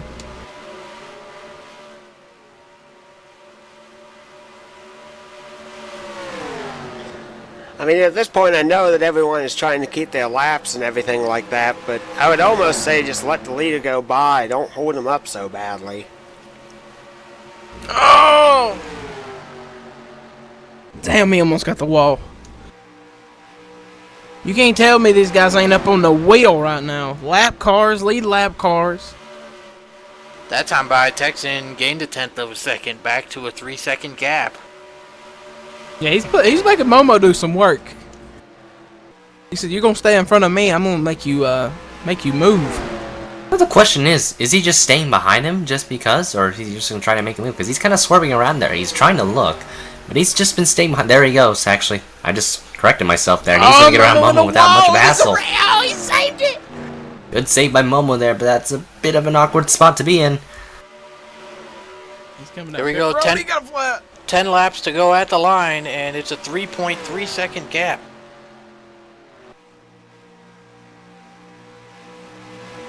Woo!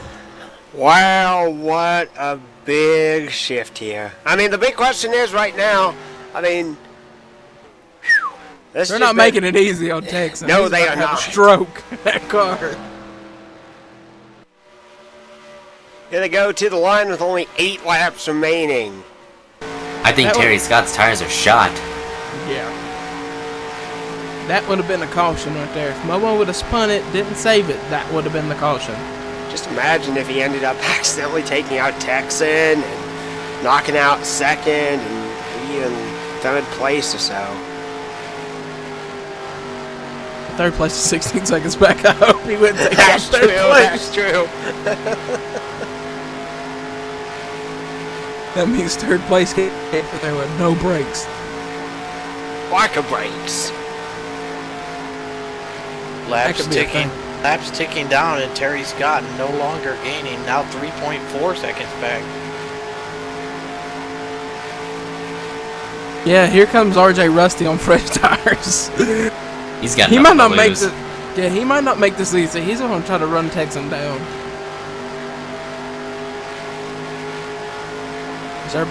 Texan is running down BSR Magoo. Now the unfortunate thing for Rusty, he's got a fast car, but he's Scott's in 3 pit laps lane. down. Ooh. Terry Scott in pit lane. I mean, Texan only pitted like 2 laps before him. Maybe they're running out of gas. We don't know. That's going to relegate BSR Pockets up to 2nd place. Oh, Texan running way high. Now the question is, do these drivers have enough gas to make it to the end? Have we seen any drivers save some gas? I haven't really seen that many cars save gas on the track here, so I think they're all going to try and stretch their fuel tank to the fullest here. You know, Texan pitted with 35 to go. I believe Texan is good to the end. I was going to say, if Texan is having a fuel issue, running 190 miles an hour down the front straightaway is definitely not a way to save fuel. Yeah, I don't know why Terry Scott pitted. He had 2nd pretty much locked up. Maybe he blew a tire trying to chase Texan down. That could be. Maybe the tires might have reached the red area, so maybe you want to take it as a precaution, come down pit lane, rather not risk losing more track position than necessary. So that might have been the case for Terry Scott too. I can tell you this much: with 4 to go at the line, that is going to be a huge points upset for Terry Scott having to pit with 5 to go. And I definitely have to say this from our earlier comments about Pockets. He has definitely proved all of us wrong up in a 2nd place position. Yeah, this is going to I be think that's a good thing you proved us wrong. This is only going to be his 2nd ever broadcast podium, but I'm sure we're not going to hear the end of it. Hopefully not. He's doing a great job here. Excellent run for him in that runner-up spot.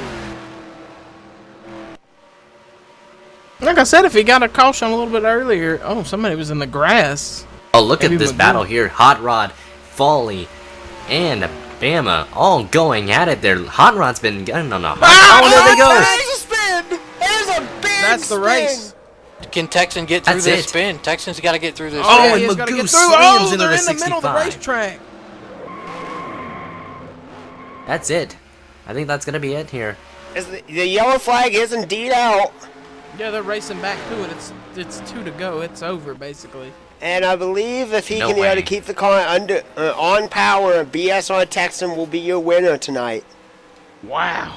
I didn't realize Hot Rod was climbing up there. He was up in the top. He was trying to get in the top 6 there. And the Just, craziest... that happened so quickly. I think The Foley got craziest loose thing off at the there. moment, there's only 4 cars on the lead lap. Yeah. Hot Rod's going to run that thing 7th with a flat tire. He don't care. He's going to tear the fender off of it. Rip the brake lines out of it.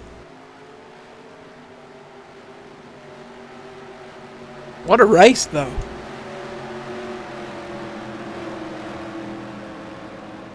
Look at Pocket's going to go over and give his... Ah! I don't think he was expecting it. Man, wouldn't that have been bad if he gave him a little bump, 201 gets the wall, and blows up.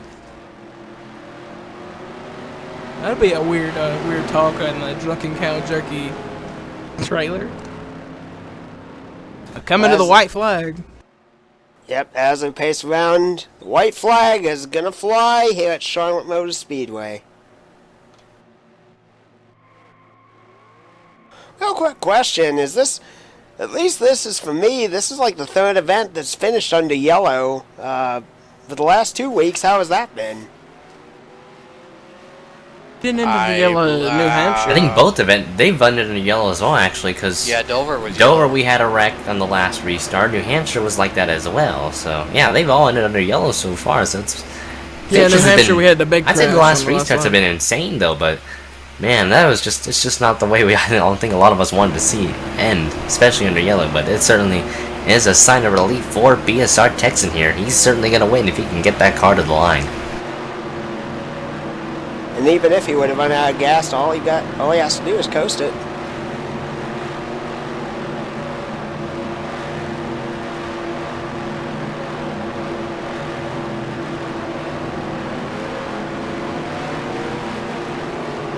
at Pocket's going to go up there and give it a little love tap. Oh man, what a run for Pockets though. We have to give a shout to him. And look who's in third, Brain Fade. Got a third place position there today, as well as Bama in the fourth spot. And that X-Lax made him move, didn't it? That it did. That it did.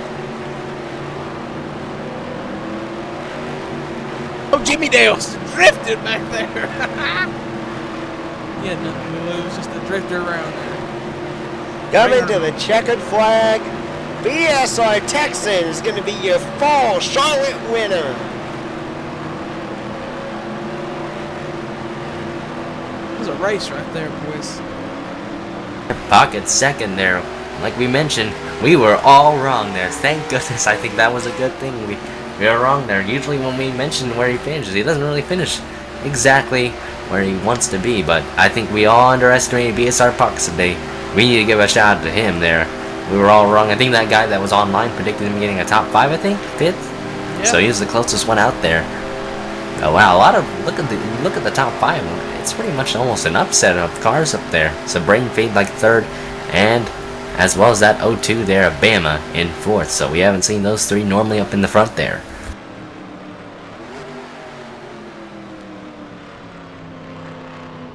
And boys, just like always, we get ourselves a big burnout victory.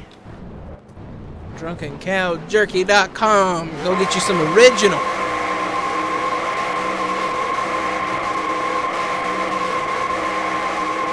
Actually, tell him you want all 5 flavors, but eat that original for Texas tonight, because he's burning them down. He's making some beef jerky out of them rear tires right now. Makes me want to get some beef jerky, dude. Same. DrunkenCowJerky.com. I better order myself some, dude. I love beef jerky.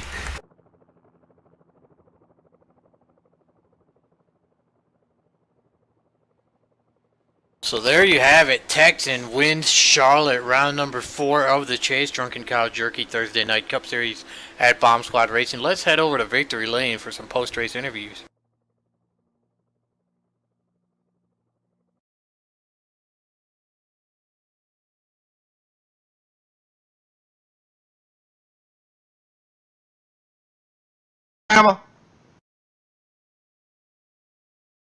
Here we go, post-race interviews. Let's start with our race winner and new points leader, the 201 original flavored BSR Texan. Texan, tell us about your win tonight. Man, that was a great race. There were a lot of cautions early, but later in the race we kind of got it going there, and that battle early on with Terry Scott. A lot of side by side. That was great racing, and then later in the race, the battle with Chevy Chase. I couldn't get enough momentum there. Every time I would get a run on him on the bottom, I would have to lift just enough so that I didn't push up into him, that I couldn't get a run to pass him. That was great, great racing with everybody tonight, and man, that was a fun race. Texan, great points night for you. I believe you probably led the most laps. You won the race. Terry Scott finished P6. So you're gonna have a decent, about 5 points lead heading into Talladega next week. How nervous are you about Talladega? Well, Talladega, that's one of those tracks where just about anybody can have a bad day. And there'll probably be a big turnout there, and if you got 18-20 drivers in the server and you happen to have a bad day at Talladega, you could lose a lot of points real fast. So it makes me feel a little better having a little bit of a lead going in, but everybody I think is going to be a little nervous in that race. Texan, we saw Terry Scott pit with about 5 or 6 to go. We're not sure why, but as far as you go, how were you on fuel and tires? How close were you to not being able to make it? I actually had to save a bit. I was running behind Momo there for a few laps, and I was just trying to kind of use his draft and take it easy and save more gas. I see. Yeah, I understand what you're doing. Clever. Yeah, I think Terry pitted maybe 2 laps before I did, and when I pitted and came out, saw how much fuel I had, I pretty much knew even if he was able to catch me, he wasn't going to be able to make it on fuel. At that point, I was just trying to take it easy, take care of the tires, and save enough fuel to make it. Well, congrats on the win. Texan, any shout-outs you want to give tonight? Yeah, of course, I'd like to thank our sponsor, Drunken Cow Jerky. Got a few coworkers out there probably watching tonight. Appreciate you guys. I'd like to thank Pony Express. Y'all do a great job. And BSR for putting on the show tonight. Pockets for everything he does to keep this club going and keep it together. It's a great place to race and have a lot of fun here. Moving on to second place, BSR Pockets in the number 38 hot flavored Chevy SS. You were projected to finish somewhere between 9th and 11th.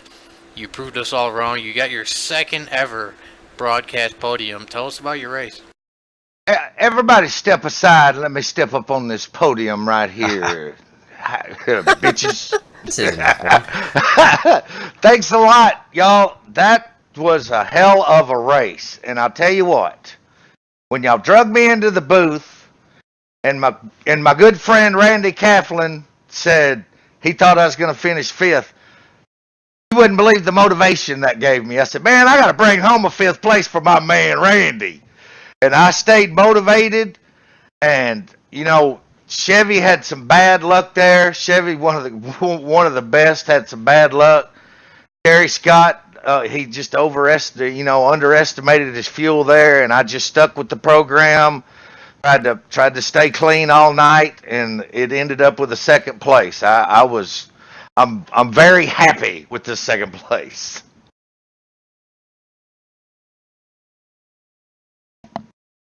Pockets, what are your thoughts heading into Talladega next week? And in fact, tell us about the special Talladega race you guys are going to be doing. Well, I can tell you this, man. Going to Talladega, we are ready. This 2nd place finish has rejuvenated the 38 Hot Drunken Cow Jerky team, and we fixing to show out next week at Talladega. We've moved the Thursday night race to Friday night, and in honor of it being Dale Jr.'s last Talladega race, everybody's going to be driving a special paint scheme that our good friend BSR Scar painted up for us. It's a tribute to Dale Jr. It's modeled after his Budweiser car that he drove in the first season. Everybody's going to have a Dale Jr. car with their number, and it's going to be broadcast right here on the greatest sim broadcast network in the land, Pony Express Broadcast Network. And we fixing to all go to Talladega. We fixing to chase race. We fixing to get down to business. We fixing to tip our hat to Dale Jr. And we fixing to show out.